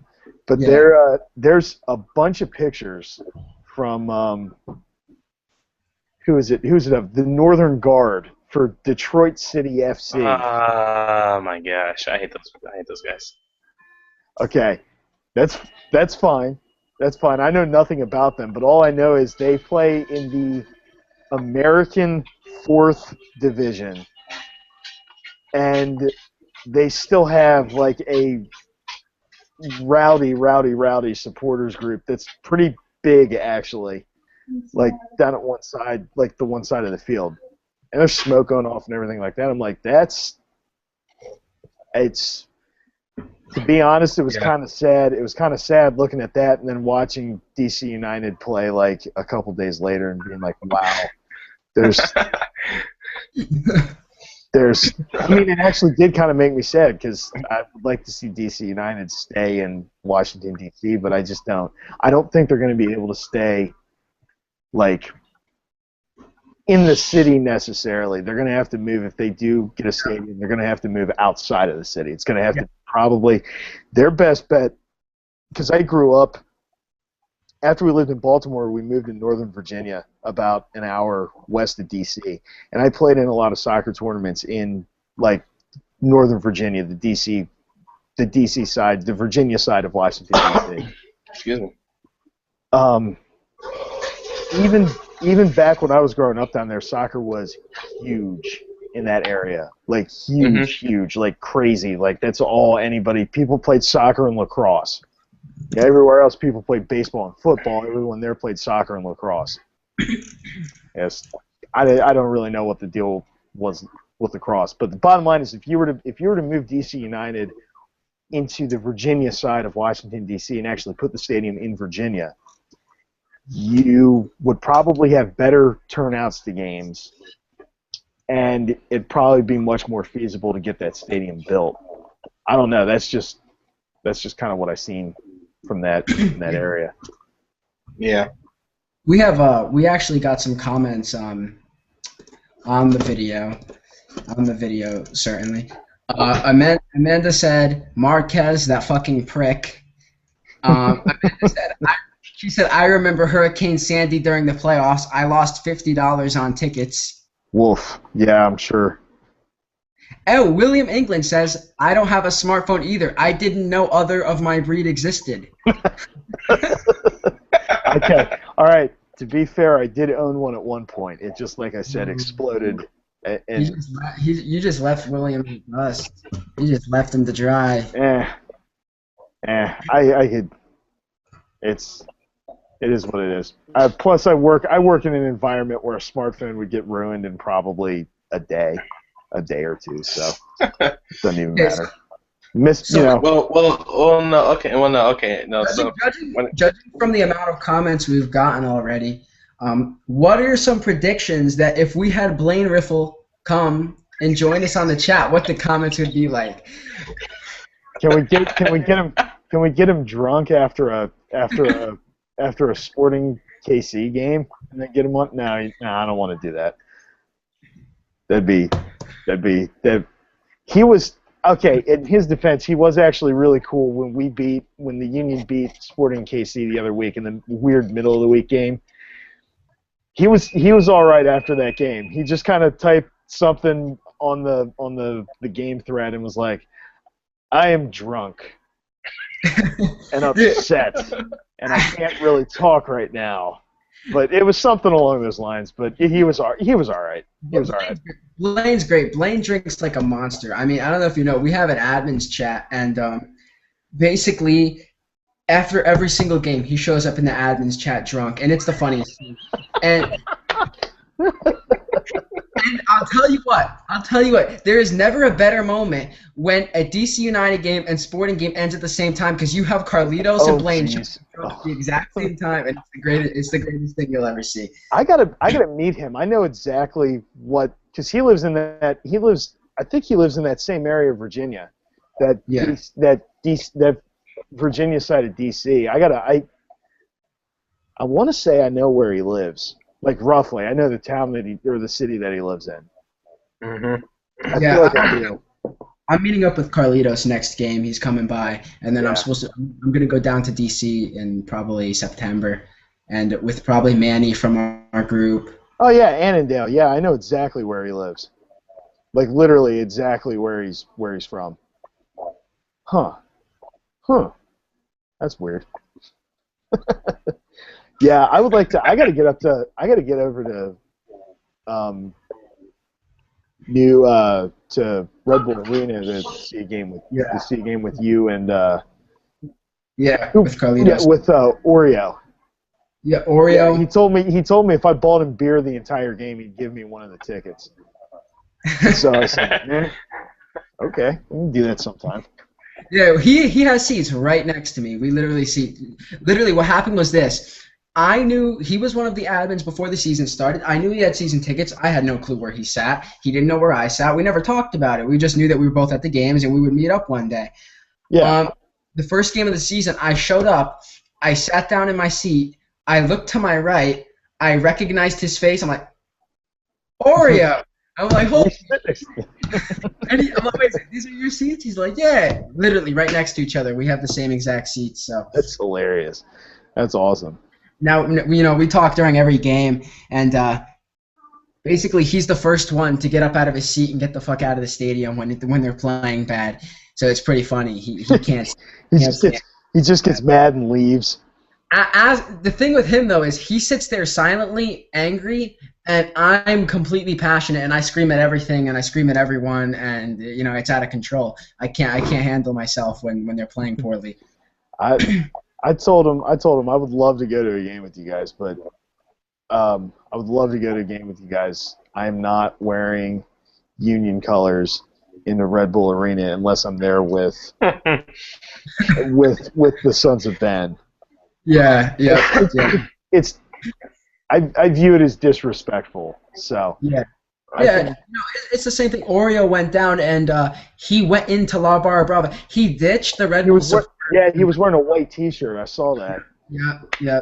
And it's just out of respect. I mean, it's fun meeting up with all the guys and everything. I've met up with a ton of people now from the group already from these games. And it's great. It's great fun. So. Yeah, I'd like to do it sometime. You guys need to come down to Columbus sometime. Dude, I'm trying to think what else is in Ohio that I would like to see though. Exactly. Cows. Go cow tipping. Dude, if you could see the area that I live in outside of the city, you'd be saying the same thing. It's like there's cows. There's cows and Amish. That's it. That's exactly why it's so easy to get people to come visit Red Bull Arena, because New York City is 10 minutes away. Oh, I don't even care about that, man. I'll go to a game and just drive straight back home afterwards. I just want to go up there and and see you guys. And I really, honestly, I want to watch Thierry on replay before he's cooked. You know what I mean? Seeing on replay in person is such a privilege, and so many games getting to see him play. I could watch that documentary on YouTube. There's some documentary on Thierry Henry that's on YouTube. It's like 2.5 hours long, and it's awesome. Yeah, I saw. I've seen that. Yeah, I could literally just sit there and watch it over and over and over again. But speaking of documentaries on YouTube. Well, that's the way I watched him anyway. I'm sure other people who are watching the stream actually watched him on ESPN. But what do you guys think about those Road to Brazil, the March to Brazil kind of mini-series that's going on right now? I like it. I like it. I like it a lot. I will be honest with you when I say that I've recorded every single one and I have not watched one. Okay, well I won't. Yeah, we won't talk about it then. We'll let you watch. Maybe we'll talk about them next week. Next weekend. Yeah, obviously I recorded every one. My plans are to just binge watch them right before the World Cup starts this week. That's good. I will say this: they are a little confusing because it goes from like episode 1 is like an hour long, episode 2 is like a half an hour long, and then episodes 3 and 4 are like 20 minutes long apiece, and they're combined into one. It's really really really weird the way they did it. I don't really know. So I just watch it for the content. Yeah. But that confused me too when I was looking for it. I'm like, wait a minute, why is it missing 3? And then I looked at it and realized, oh, okay, it's 3 and 4 together. Okay. So. Yeah. But, maybe we'll talk about those next week. Yeah, we'll talk about it next week. That's cool. So, give you a chance to watch it. What day does the U.S. play? Do they play Saturday or Sunday? Saturday the 12th, I think. That is not a. That is not a Saturday. That is a Thursday. No, that's when the World Cup starts. Yeah. We play the first game. I know the only game that I'm actually going to be able to watch live is the Germany game, which sucks because if we lose one, that's the one we're like guaranteed going to lose probably. Yeah, if we're going to lose one, it's going to be the game against Germany. Yeah. Hey, guys. The thing that's in our favor is the scheduling. If Germany wins their first 2 games, they won't have to win the 3rd game. They'll probably have first place already locked up, in which case, will they rest their players? Yeah, I don't know. You rest your players when you have first place locked up. Yeah, it's true. What's up? What's up, man? Question. All right, our first question from William England. An actual question for the panel. Who emerges to the top of MLS after the World Cup break? Oh. All right, player or team? Player, probably. Player? Yeah, player. Oh, player? Player or team? Player? Oh, I guess we go player first. We'll go player first and then go team. Yeah, we'll go player. Okay. I got. Asher, start with you. All right. I'll go last. All right. I think player-wise, I think Michael Bradley is going to have a really, really good World Cup this year if these send-off games have been any sort of hint at what's going on. So I think Michael Bradley's going to come back, and Jermaine Defoe has been playing very, very well lately. So I think say next as well. I think Toronto. I think Michael Bradley is going to carry momentum from the World Cup into the rest of the MLS season. I think he's going to continue to link well with Defoe, and I think good things are going to happen there. If that doesn't happen, I think that both DeAndre Yedlin, just from his experience being there, even if he doesn't play a minute, just the fact that he's there, I think DeAndre Yedlin and Clint Dempsey coming back to Seattle, I think momentum will carry over there as well. And Obafemi Martins kind of saying, well, okay, that's fine. I'll play my own World Cup here in Seattle. I think the combination of Dempsey and Yedlin coming back from the World Cup, carrying momentum into the season, and Obafemi Martins having, kind of a huge chip on his shoulder for a seemingly nice guy. I think it's going to be one of those two. I know those are stereotypical answers. Those are going to be stereotypical answers, and I'm sure you're going to get those a lot. Yeah. But I mean, really, there's no other way. There's no other way to put it. I mean, you could argue, you could argue that Houston might carry some momentum from having, help me out here, Brad Davis. I think. No? Yeah, Yes. Davis. Yes. For whatever reason, I get him and Brad Evans confused. You're not the only one. Yeah, I'm sure. But they look nothing alike. But, you could argue that Houston having Brad Davis coming back in might spark something there. And it could. It really could. Okay. Who else do we got? Who else do we have here? Well, I'm going with the most obvious answer, and that'd be Dempsey, because Yeah. what starting from when he went to Seattle last year, he scored 1 goal. That was it. Towards the end of the season, he's captain this year, and he's like blowing up in Seattle. 8 goals And then assists. and now he's USMNT, and he's gonna probably blow up there, and then he's gonna come back and just continue his run that he has already with Seattle, and just like end up being all-star captain. Next thing you know, he's gonna be winning the Golden Boot. I was gonna say, it honestly wouldn't surprise me, even with the break. The way Dempsey's been just ridiculous. Yeah. It wouldn't surprise me if he comes back and Dominant. breaks Chris Wondolowski's record. Yeah. The Chris Rondo and Roy Lassiter, 27 goals. Oh yeah, that's right. Roy Lassiter was the other one. I thought there was one more of them, but yeah. Obviously, I'll give you the obvious answer. In my head, it says Clint Dempsey, of course, for all the exact reasons you guys mentioned. But for players who aren't going to the World Cup, who I think will benefit after the World Cup break, tons. Landon Donovan. I think. Oh yeah. I mean, how many times have we seen in the past players who don't get picked for something that they like, something important, and they just tearing it up? You've seen it with Jermaine Defoe right now. Landon Donovan finally scored the 135 immediately after he wasn't picked on the team. And was it 2012 when David Beckham didn't get picked for the Olympics, and he went on a tear, scoring like free kicks and all sorts of long range shots? Yeah. So I would not be surprised if you see Landon Donovan find exceptional form and start to tear it up now in these last to the end of the season. Yeah. And also, I got to say Bradley Wright Phillips. He's not going to the World Cup, but Bradley Wright Phillips. He might be going to the next one though. Oh yeah, he's definitely going to 2018. Yeah, if he keeps what he's doing up, he'll.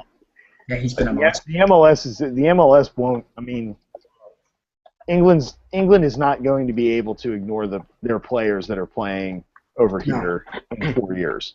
I mean, quite they're not frankly, going to be able to. Fact of the matter is this: he's doing better than Jermaine Defoe is in MLS, and it's both really their first season. So it's true. And they considered Jermaine Defoe; they didn't consider him, but Bradley's. Well, I kind of agree, but I don't know. That's debatable right there. BWP he's doing better than Jermaine Defoe? Yeah, that's debatable right there. He's tied for leading scorer of the league. Jermaine Defoe isn't.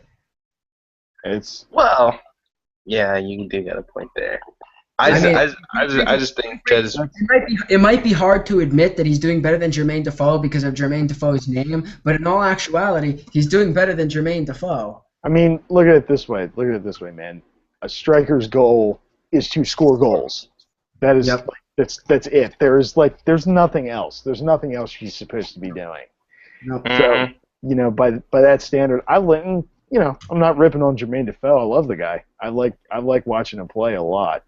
But Bradley Wright Phillips is physically doing his job better than Jermaine Defoe is right now. So it's just, who's he tied with? Dempsey. Yeah.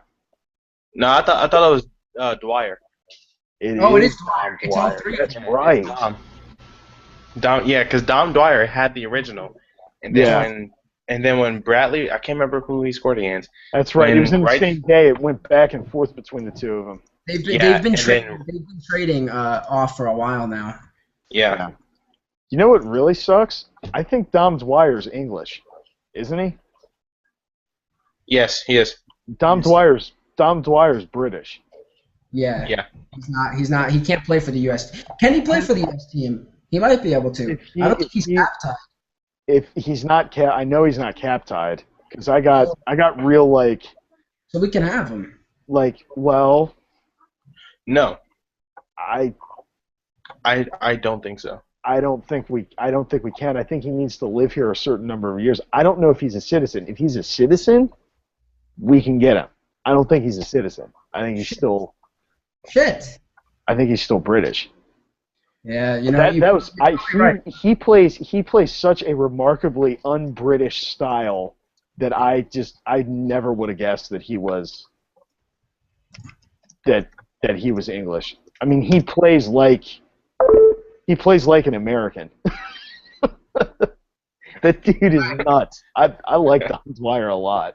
I would love to see him, but I don't think it ever will. I think he might play for England at some point. The way they've been, We actually not doing well. Yeah, I hear you. We got a question from Chris Brower. I'm about to ask it. 1 second. I'm loading up the chat again. For some reason, YouTube's not uploading the comments on its own automatically, so I have to do it. Yeah, I noticed that. I have it up right here. It's not uploading. All right, so Chris said, another actual question. Do you guys see Houston making the playoffs this year? We always suck in the beginning of the season, but this year is especially bad. I am literally never surprised when the Houston Dynamo make it to the playoffs. I am never surprised. I said it last year when they did make the playoffs. I said they're going to be the team to eliminate us. Houston is a playoff team, and Dominic Kinnear gets his team hot and ready for the playoffs. That's what he's good at. That's what he knows how to do. Personally, I'll go last. Looking at the teams that I see here, Toronto, Columbus, Houston, Red Bulls, DC, Sporting, New England. I mean, I'm not being biased here. I have to assume the Red Bulls are going to make the playoffs. So yeah, I would too. I honestly, Ty, you're going to hate me for this, but I think Houston's going to make it over Columbus. Yeah, I think Houston's going to make the playoffs. Yeah. So I take no offense to that because wait, no, I don't. Yeah, I will be upset if Houston does make it over Columbus. Don't get me wrong, but if we continue our current form right now, which is like draw, loss, draw, win, draw, whatever our current form is, I see us at least tying for 6th and not making the playoffs. If we do, it'll be on a wild card. Yeah, you guys are going to be close. You guys are going to be close. You're going to be 5th or 6th. I'm assuming Houston will get 5th, but they could get 4th. But I'm going to bet on them making the playoffs. What about you? What do you say? Yeah, no, I think that sounds about right. So Chris, you have nothing to worry about if no. If you want to listen to this panel of experts, you have nothing to worry about. From what I've seen out of Houston, every time they make the playoffs, I'm always impressed by what they do. And they're a creepy team too, man. They just kind of creep up on you. You're like, oh, all right, let's see who's making look. Okay, yeah, New York. Okay, that's good. Well, New York, okay, that's good. Kansas City, that's solid. Now Toronto, you'd see Toronto now and go, okay, yeah, it's that's expected. Then you get down to the bottom and you're like, and Houston? Like it was just completely unexpected thing. Like I didn't even, what was it, 2 years ago when they knocked Philly out of the playoffs? I didn't even realize they were in the playoffs. until all of a sudden it's like, okay, we got through the first round. Or did they beat us in the first round? I think they beat us in the first round. Yeah, but yeah, they did. Yeah, they beat us in the first round. Yeah. But we came in and I'm like, wait, Houston, they had a good season? You know what I mean? But that's not a knock on them. They just managed to fly up right underneath everybody's radar, and you never know. They've always been that type of team. I mean, look at what they've done in the past. Since 2006. In 2006 and 2007, they were MLS Cup champions. In 2008, they got upset by us. Not exactly sure of the form in 2009. I know in 2010 they made it to the conference finals because they eliminated Philly, or was that 2011? That was in 2011. Yeah, 11. They 11. made it. They made it to the MLS Cup final 2011 and 2012. Yeah. In 2013, they made it to the conference finals. Yep. I mean, Yeah, they're a great team. I mean, once they get towards the end of the season, it's almost like something clicks on, and they're all like, "Oh, we're making the playoffs this year." yeah. Oh, I'm still bummed that Adam Moffat, who has done nothing since this, did not win Goal of the Year last year. I'm just That volley, that left. I agree. I'm still mad about that. he hasn't done anything for anybody since then. Maybe Chris is listening in and can offer his opinion on this. You know, Adam Moffat is he was a great part of Houston's midfield. He was huge for them. And Yeah. that guy has a laser, an accurate laser. I mean, I never would have traded a player who has the ability to change the game from 40 yards out at the flip. And the thing was, they sent him to Seattle. He did nothing. They sent him to Dallas. He did nothing. And I don't even know if he's still at Dallas or wherever he is now. But He's still at Dallas. He got 2 yellows in their last game. what happened to him? I mean, the guy was a huge part of Houston making the playoffs and going to the Cup final the 2 years before, and now he's nothing. And they traded him for Servando Carrasco, who hasn't played a minute on the field. Yeah, dude, what? I mean, it could be anything. I mean, salary caps. As much as I do, it's great that a salary cap. I'm going to say this, and no one's, especially people who watch European soccer, aren't going to like me for saying this. I like the fact that there's a salary cap in place. I think it does need to be a little bit higher, but I like the fact that there is a cap in place. Absolutely. Hey, Asher. What's up? Toronto's already made it higher. Okay, maybe it needs to go a little bit higher than that even necessarily. But you can't. The point is there needs to be a ceiling. Like you can't just there is. because then you have a situation like what happens in the La Liga. I mean, Atletico Madrid just came on this year, but Yeah. Other than that, Real Madrid and it's been like 15 years since anybody outside of Barcelona or Real Madrid has done anything in that league. Yep. What's the fun in that? That's not enjoyable. It's just in the Barclays Premier League, you have the top four. The top four. Exactly. And I had this. Here, you know, and it's terrible. That's why I think the salary cap is a great thing. I agree that it has to be raised, because all the other teams are gaining more money that they would be able to meet a raised salary cap. It's not and the other thing too is you're starting to have teams now. You have New York City FC, who is backed by like billions of dollars.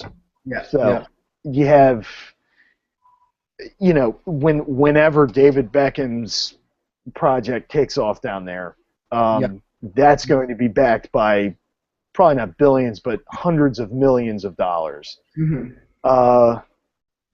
So you're going to need to raise it because that's going to be the only way you're going to be able to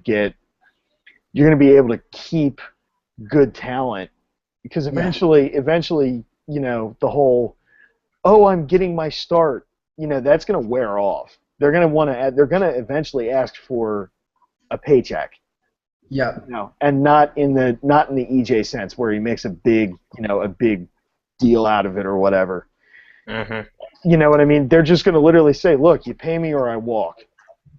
And so the salary cap does need to go up, but I think the parity that the salary cap brings is awesome.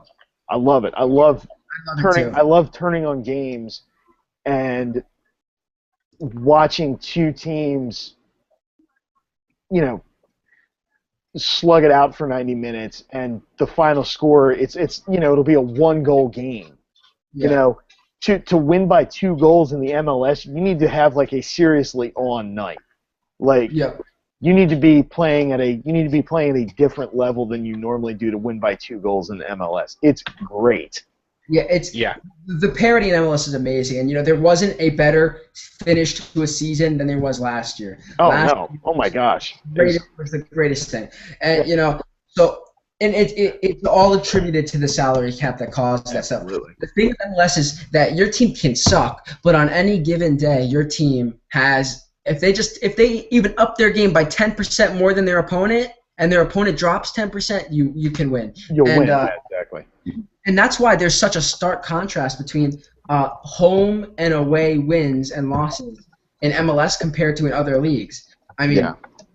In MLS, to get a draw on the road is huge. Yeah. You just play the draw every time. So, it's MLS is great that way. I've always thought that my opinion with the salary cap is I always thought that there should be a fourth DP, not for any type of DP, but I believe that you should have the ability to have a fourth DP if he is American or Canadian. Yeah, no, I definitely think you do.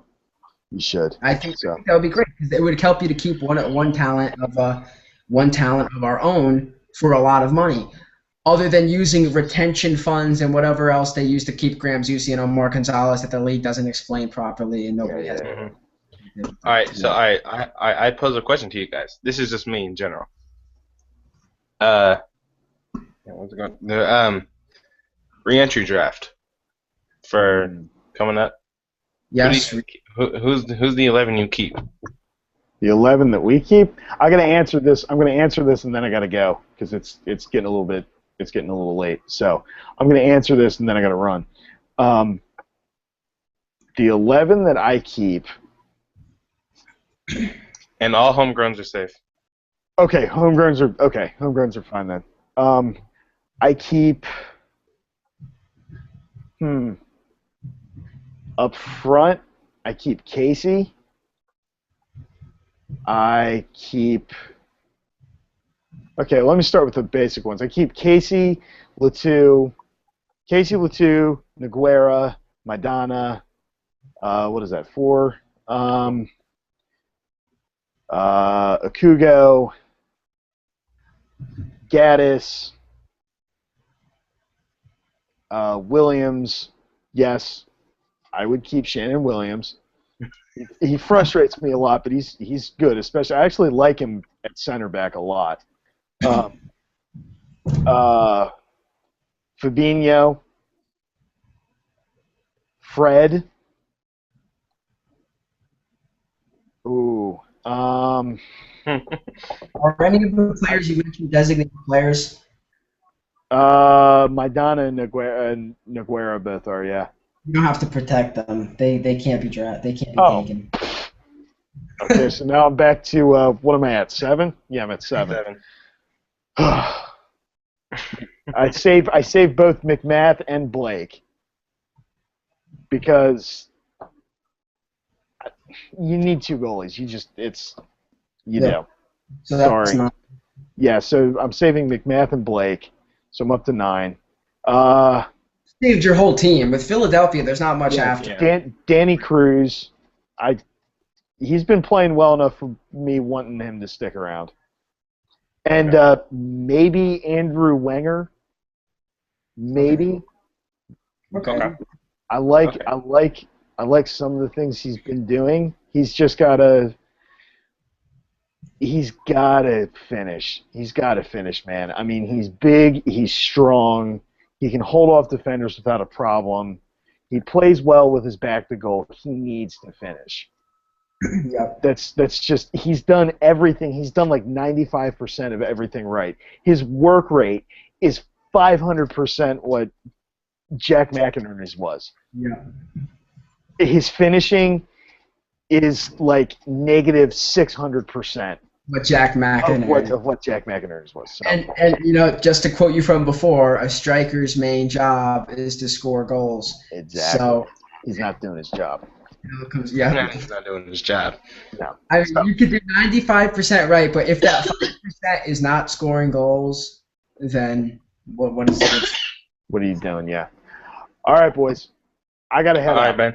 All right, man. No problem. Yep. Thanks for joining us. Yeah. No I'll problem. be in touch. We'll do this again. Okay. All All right, right. Asher. Sounds good. Buddies. All right. Bye. Have a good See you guys. Thank you. And Hey. then there were 2. All right. Let me answer this. Let me answer this question. Okay. So if I can keep my DPs and my homegrowns, I'd probably save Bradley Wright Phillips. I'd save Lloyd Sam, Dax McCarty. I'd keep taking Lloyd Sam, Dax McCarty, Johnny Steele, Eric Alexander, Luis Robles, Ryan Mara. I don't think Ryan Mara's a homegrown. Jamison Olave, Okay. Armando, Chris Duval, and Connor Lade. Interesting. The last one is, sentimental, probably. Yeah. Me, I'd probably keep Clark, Chad Barson, Waylon Francis, Giancarlo Gonzalez, Michael Parkhurst. I think Sweat's in homegrown ones. Bernardo Honor, Hector Jimenez, Justin Merrim. Oh, dang. Definitely Federico Higuain, Arrieta, Ben Spees, and Palladini. Okay. That makes sense. What about Aaron Schoenfeld? He's with Dayton. He's with our USL club, Dayton Dutch Lions. You guys loaned him? Yeah. Wasn't he scoring goals recently? No, not really. I would. I guess I don't. Know enough about Columbus. Not really. Scoring Well, I mean, last year he was. Last year he was. Yeah, I would have kept him. All right, seriously. How do you feel about the trade of Dominic Arduro for Alvaro Rey? It is what it is. I mean, how does that? What do you feel? What did you feel when you saw the news? Tell me. Oh man, the trade with Oduro for Alvaro Rey. I know last year you're like, I love Oduro. He's the greatest signing we've had, and you were raving about him. Yeah, but okay. When we first got Oduro, he came from Chicago. Chicago is our rival. That's okay. Anytime we get a new guy, I have to pay close attention to their play style and how they play. He was scoring left. He set the record for most goals, and he proved himself to me. And this year, he was kind of down. He wasn't getting any playing time due to the fact that we had a new ownership, new coach, new everything. Our whole front office was totally blown away with new guys. So for this trade to happen, it was kind of expected. You know what I mean? Okay. Because he came off the bench a lot, and he started maybe I think 4 games, but it was kind of expected. And I was kind of upset, but then again, I was like, it's what's best for him. So hopefully this new guy isn't coming into us injured like Tony Chani was. Yeah, Tony Chani. We had him for a while. I hated Tony Chani. Yeah, we do too. Do you think Dominic Oduro's trade has anything to do with his hair? No, but the supply demand for red hair dye is probably going to go shooting through the roof soon. Okay, Chris Brower. Brower shared with us. He says for Dynamo, he would keep Tally Hall, Corey Ash, Kofi Sarkodie, David Horst, Andrew Driver, Boniek Garcia. I think he's a DP. You don't have to keep him. Brad Davis, Ricardo Clark, Sherrod, whoever that is, Bruin, and Giles Barnes. Okay. Not bad. Okay. Yeah, not bad. Wait, did he say? You said he said Tally Hall? Yeah, Tally Hall. Okay, thank God. Imagine he didn't. If he didn't keep Tally Hall, that would be the biggest If he didn't keep Tally Hall, that was gonna be sad. shame on you. Yeah. Where's? Oh yeah, I see it. All right, yeah, that was gonna be kind of awful. Okay, let's real quick. Let's go over predictions for the U.S. games against our three opponents, starting with Ghana. What's the score line? Everything. All right. Ghana. I have to go with can I be realistic here? Absolutely. Be as realistic as possible. 2-1 Ghana. And I don't really know any much of the Ghanaian players, but I'd say maybe Mixed Discord scores our goal for USA Okay. coming off the bench maybe. Um, it's funny that you say that because my first one was going to say that. Yeah, I think I was predicting today. I was thinking about it. I predict 2-1 Ghana. Yeah. And I hate to say that, but I feel good about how we play today. But so much in the past has happened with Ghana that I'm just not too confident. They have a very strong team. I was looking at their team recently. The team is stacked. The team is positively stacked. They have Kwado Asamoah Guy, and a bunch of other players who are really good. So Mhm. Sully Muntari, I think, is there. So I'm not so sure how we're going to do against Ghana. What do you say for Portugal?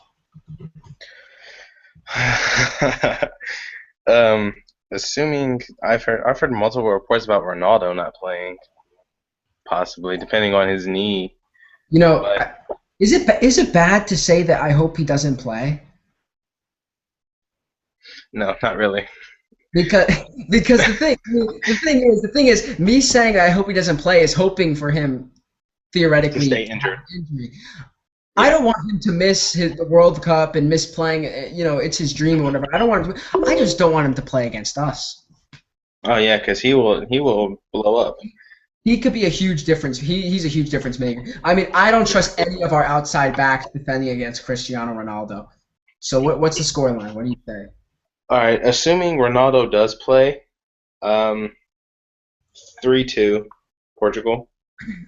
Assuming Ronaldo doesn't play, uh, 2-0 USA. Okay. Yeah, kind of a Assuming Ronaldo plays 2-1 Portugal, and assuming Ronaldo doesn't play 1-1 draw. yeah. I was thinking you were going to say that. I was thinking you were Yeah. going to say that 1-1 draw. Yeah, Um. I kind of figured that. So And then basically, Germany. Go ahead. Germany. What do you say? Now, yeah. What do you say? Go ahead. Oh no, go ahead. You're about to say something. Go ahead. I'll wait. All right. With Germany, my prediction is simple.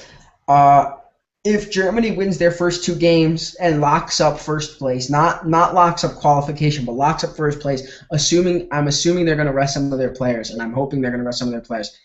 If they rest their players, and if a win is what it would take to get us to the next round, Okay. I believe the U.S. would be able to pull one out and win. I say 2-1. Okay. If Germany does not rest their players, then 3-0, 3-0, To and Germany. 3-0 to Germany, 3-0 to Germany. All right, going with the same scenario you have. Um, I can't remember. Is it Philip Lahm or Marco Royce that's hurt? Marco Royce. Okay. Assuming, yeah, because he's done. Assuming your first scenario, if they do rest their players, uh, 2-0 USA, and if they do happen to send out everybody against us, I go 3-1 Germany. Yeah, Germany's stacked. Germany's Yeah, stacked. yeah. So, Is I don't know. a newer plane? Newer got named, right? Yeah, New Year's pie. New Year's Okay, pie. that's what I thought. I can't remember I can't remember if he was named or not. We did not say the other games though. We did not go through the other games. So assuming a bunch of other predictions, and this could completely contradict the predictions we just made. I have no clue. Who do you predict are the two teams who get out, and in what order? From the group? Yep, from the group. All of them or just ours? Just ours for now. Who get out? Who get out? Who get out? It definitely will be, in my prediction, Germany. Germany, and I'd say Portugal will advance if we happen to lose against Germany. Okay. I say Germany first, of course, Yeah. and Ghana. Oh, really? I think Ghana is going to finish second. I think Ghana is heavily underestimated. Here's the fact of the matter is people look at Portugal and they think Portugal's got these huge names, Ronaldo or whatever. They're really intimidating, but people also look at Portugal as a team who can be beaten by the U.S.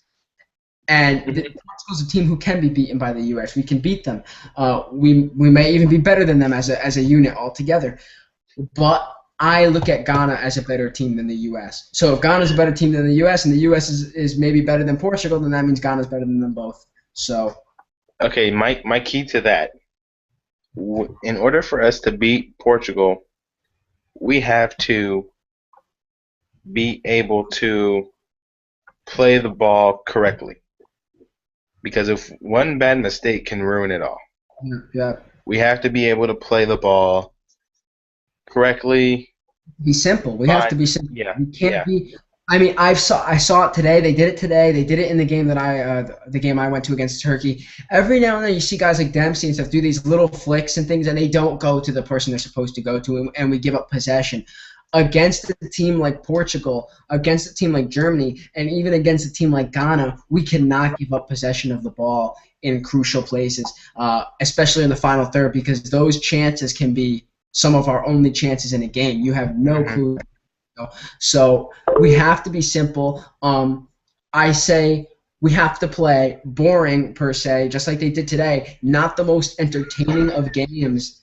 We have to be boring. We have to go with what we can get, and we have to be tight defensively. We have to focus on defense first, and hopefully Josie Altidore is hot and he can be the X factor. Because like I said, he's the deciding factor. If Josie is hot and Josie starts like going at defenders and doing what he can do, and we saw back a year ago when he was tearing it up every single game for the U.S. team, then it could be a completely different ball game. I think a lot of the results come down to Josie, and that's why it's so hard to predict what's going to happen in our group, because there are so many different little variables that could change the whole course of the group. I mean, I think that's what makes the World Cup great, though. That's what's going to make this incredibly exciting, because every single game is going to matter. Every single minute is going to matter. Every single second is going to matter. So. Yeah, and I think where we kind of mess up at is the midfield. Passing, like we make mistakes in the midfield. Yeah. Possession wise. Yeah. Like a ball gets passed just a tad too hard. Next thing you know, somebody's taking it, and then they're on the counterattack. It's you got to be precise and simple, like you said. Yeah, I completely agree with you. I think that's that's something. Simplicity is what's going to matter. We cannot give up possession of the ball in stupid places. We can't give up possession of the ball, period. Let alone in stupid places. We have to take every chance we have, because those teams are going to dominate possession. Or they'll kill us on the counterattack. I consider the U.S. a pretty counterattacking team. It's something that we've gotten better at as the years have gone on. This team has become more of a counterattacking team, but I don't compare our counterattacking to the likes of Cristiano Ronaldo and Nani with Portugal, the likes of Germany, or even Ghana is an incredibly fast team. Those guys are incredibly athletic, and they're good players. So, Yeah. it's going to be hell getting out of that group. But if they get out of the group, the U.S. can do huge things. If they get out of that group, the momentum and the spirit that is going to be among that team for escaping that group, it's going to be huge. So if they get out of that, I can see them getting out of the round of 16, and you get to the quarterfinals, anything can happen. When you have that type of momentum, Yeah. If we get out of the group, I can see a huge miracle happening. I can see us going to the semifinals, but we have to get out. All right. Yeah. All right. Last one. Who's your final two for finals? Brazil.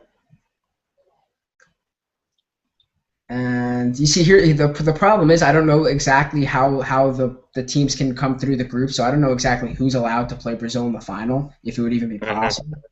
Yeah.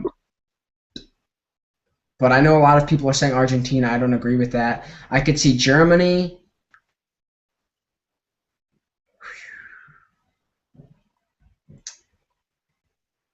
Brazil. It's a hard one, isn't it? Yeah.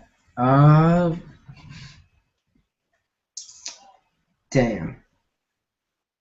God. Brazil? I don't want to make a stupid decision. I want to predict it completely correct right now. All right, let's just go ahead and let's throw it out there. I say Brazil and Italy.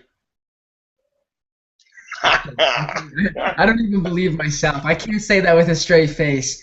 I can't say it with a straight face. All right, seriously, Brazil and Germany, or Brazil and Argentina. Brazil and Germany. Or Argentina. All right, I'm gonna have to say Spain. I hate to say that. I hate to say Spain. And it sucks because the Netherlands are in the same group as them. Yeah, that's the hard part for me, was that I don't know the exact. I mean, I know the groups pretty well, but the exact way that they would have to go through, I can't think of it off the top of my head. Yeah. Spain and see if they put all the good groups on one side and all the bad groups on the other side, and they'll be like Spain and Colombia. Mexico. Viva El Tri. I say Brazil and Spain in final. Interesting. That is if they're paired differently. If it's even possible at all. I actually don't think it is possible. I think I heard someone say that it's possible that they could meet in the round of 16 at the quarterfinals, and people were mad about that. So I'm not sure. I'm not sure how it would work. Yeah, me neither. I'm definitely excited to see how things go at the World Cup, and it's gonna be crazy. It's gonna be a good one. I can tell you that right now. How long have we been going now? 2 hours. I don't know, man. Hold on, let me. 2 hours and 12 minutes. Not bad. Not bad though. I mean, we maintained steady viewership the whole time, which isn't bad at all. And I'm obviously hoping we get a lot more people will watch, obviously, the archive version compared to the live version. And of course, I'll probably post about it and bump it over and over and over again, and everyone will get annoyed by it. So that's good. That's fine.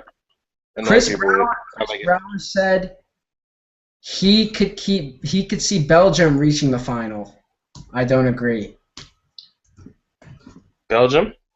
Yeah, people are saying that this is Belgium's best team, which it is. Belgium's a lot better. I mean, this is their best opportunity to do really good in the World Cup, but I don't see them reaching the final. Interesting. Chris, I find your prediction interesting. What does Belgium have? Belgium has Hazard, who's a huge player. Hazard, Company, Fellaini. Company, Dembele. Fellaini. They have a couple other players. They have a pretty good team. Don't get me wrong. They have another forward who's pretty good. I don't know. Those are the only ones I know. Yeah, they have a pretty decent team, but who's up top?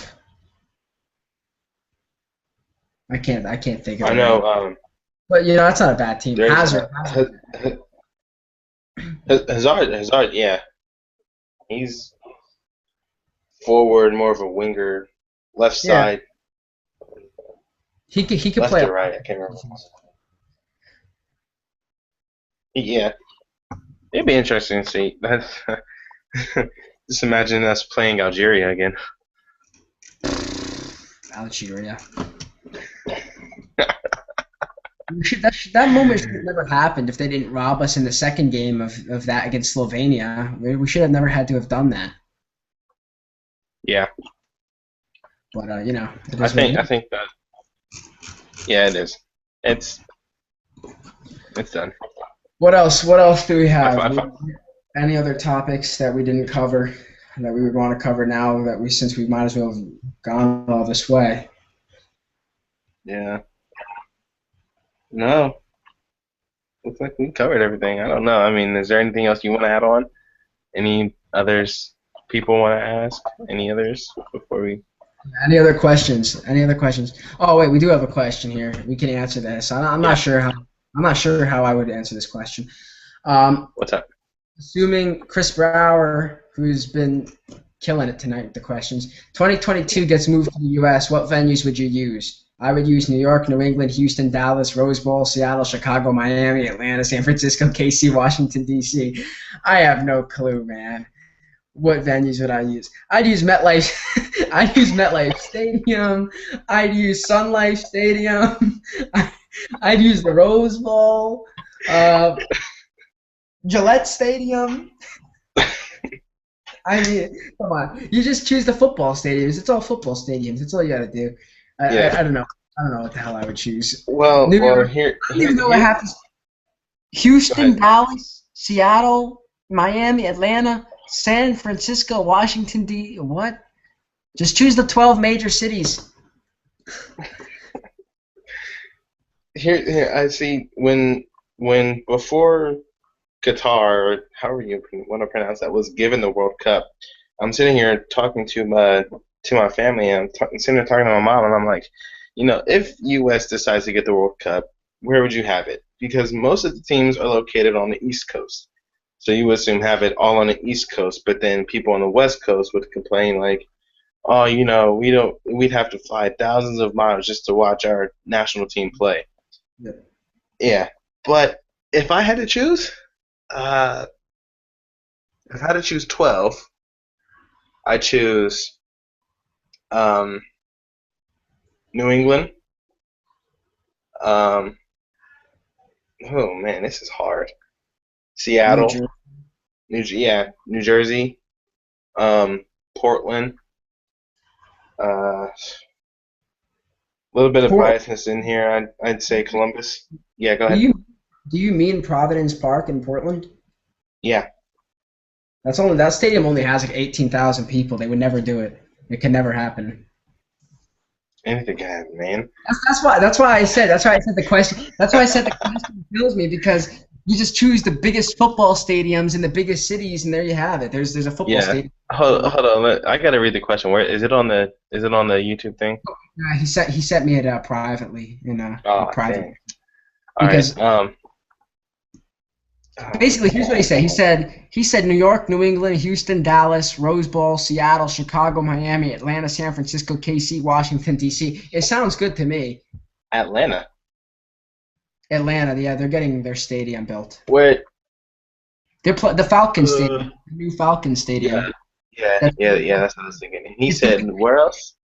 He said. Like Atlanta, down south. It's down south. Yeah, Atlanta, Georgia, where the Falcons play. Atlanta. Did you say San Antonio? He said Dallas and Houston. Dallas, that's it. Pizza Hut Park? You can't say Pizza Hut Park. Yeah. It's like, what is Dallas? What's in Dallas? Dallas Cowboys, the Arlington Stadium, the Dallas Cowboys Stadium. Man, what's his face would have a fit. What's his name? The Cowboys owner. Jimmy Johnson? What the hell is the guy's name? I don't care about football. I know his name. What is Dallas his name? Cowboy owner. I'm actually a Cowboys fan, so. Looking for the Dallas Cowboys. Who's the owner? Yeah. What's the guy's name? Who's the Dallas Cowboys owner? Who's the Dallas Cowboys owner? Looking for the Dallas Cowboys. Oh, come on, Siri. You're killing me here. Jerry Rogers, something? Let me look it up real fast. Chris Brown just messaged me and said Cowboy Stadium, but we figured it out before him, so kudos to us. Oh, Jerry Jones. Jerry Jones. I Yeah. said Jimmy Johnson. I'm close enough. Yeah. Jerry Jones would have a fit. What's he gonna do about it? Lockout. Dude, Lockout Cowboy Stadium. man. I mean, Yeah, I don't know it's possible. I can see that, but there's going to be some controversy with Dallas. I mean, let's just realize something, okay? New York City FC is playing at Yankee Stadium while the baseball season is on. Okay? Yeah. They can criticize the Red Bulls all they want, but they're going to be playing in Yankee Stadium. So until they get their While own the baseball season is going on. I'll be laughing because while baseball's going on, that's the problem, okay? It's going to look like shit. Yeah. I can see it now. Like Derek Jeter at shortstop, he gets confused by the lines, and the ball goes fair, and he's like calling it foul, and he just misses the whole ball. That would be the perfect send-off. Oh yeah, Belgium has Lukaku. Lukaku, that's a hell of a player. Oh, Romelu Lukaku, yeah. They have a strong team, man. That is a strong team. Man, You know, all I can say, Chris is killing it with the questions tonight. Chris knows what it. Chris is amazing. Yeah. You know, what's happened is that we've lost people because we have gone for 2 hours and a half, and it's getting later. But Yeah. we're probably gonna. When are we gonna do this next? Next Saturday? Is that the plan? What's next Saturday? I think after the US game. hold on, I gotta see a calendar or something. I'm Because free. My school, I'm finishing finals and shit. Now that I took the SAT, I'm good. I'm free. Flag day. What's flag day? Next Saturday's fine. Yeah, next Saturday looks good. Next Saturday, the 14th. That doesn't sound too bad. Mm-mm. They don't. That's totally fine with me. They don't play Saturday. Oh, they play like Tuesday or something. They play like the 17th or whatever. Who? The U.S. U.S. I know they play the 12th. I don't know when's the next time they play. They play the 12th. They play the first day of the World Cup. Mm-hmm. I Wow. think so. Let me look. Hold on. I'm looking on MLSsoccer.com. right No, now. sorry. Yeah, no, sorry. It's Monday the 16th. Monday the 16th. Okay. So yeah, what we yeah, I'm thinking of Brazil and Croatia.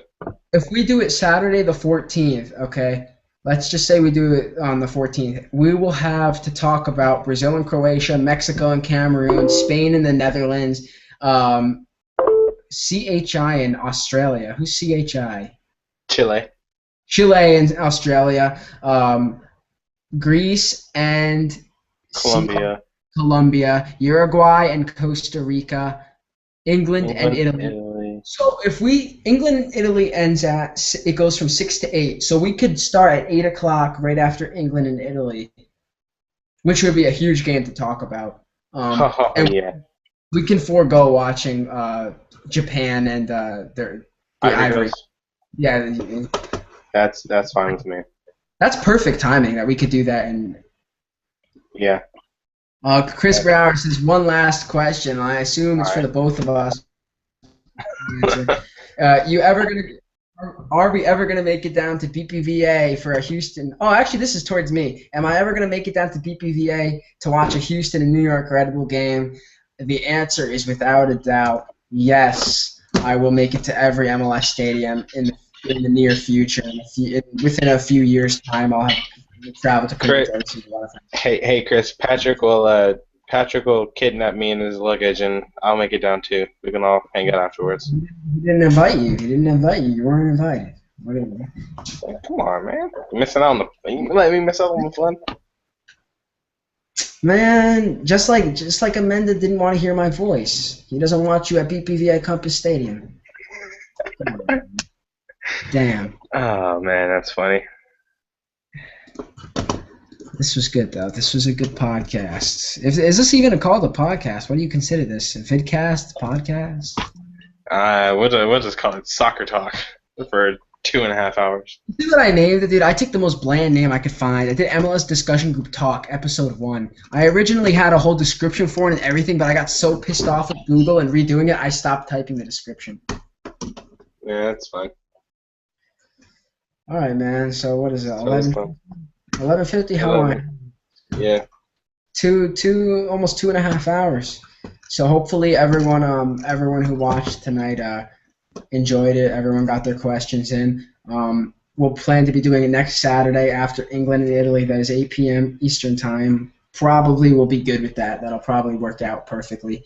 Thank you to anyone who listened. What else do I have to say?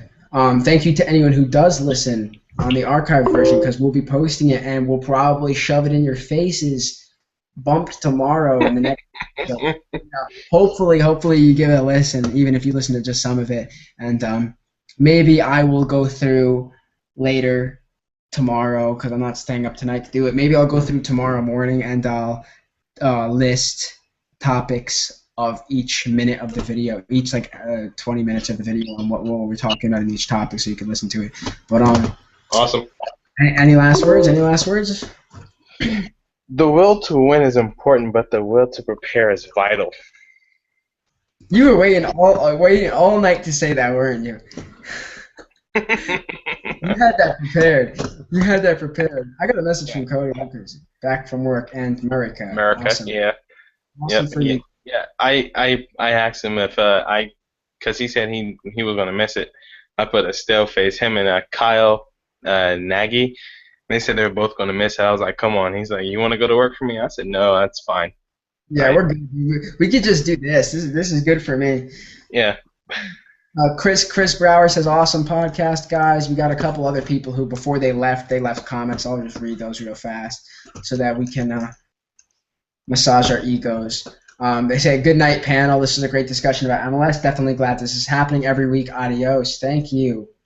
That's from William, right? William was great, dude. Honestly, I didn't see much of William in the group before tonight, so it's pretty cool. Yeah, no. Yeah. He's so active. Great stuff.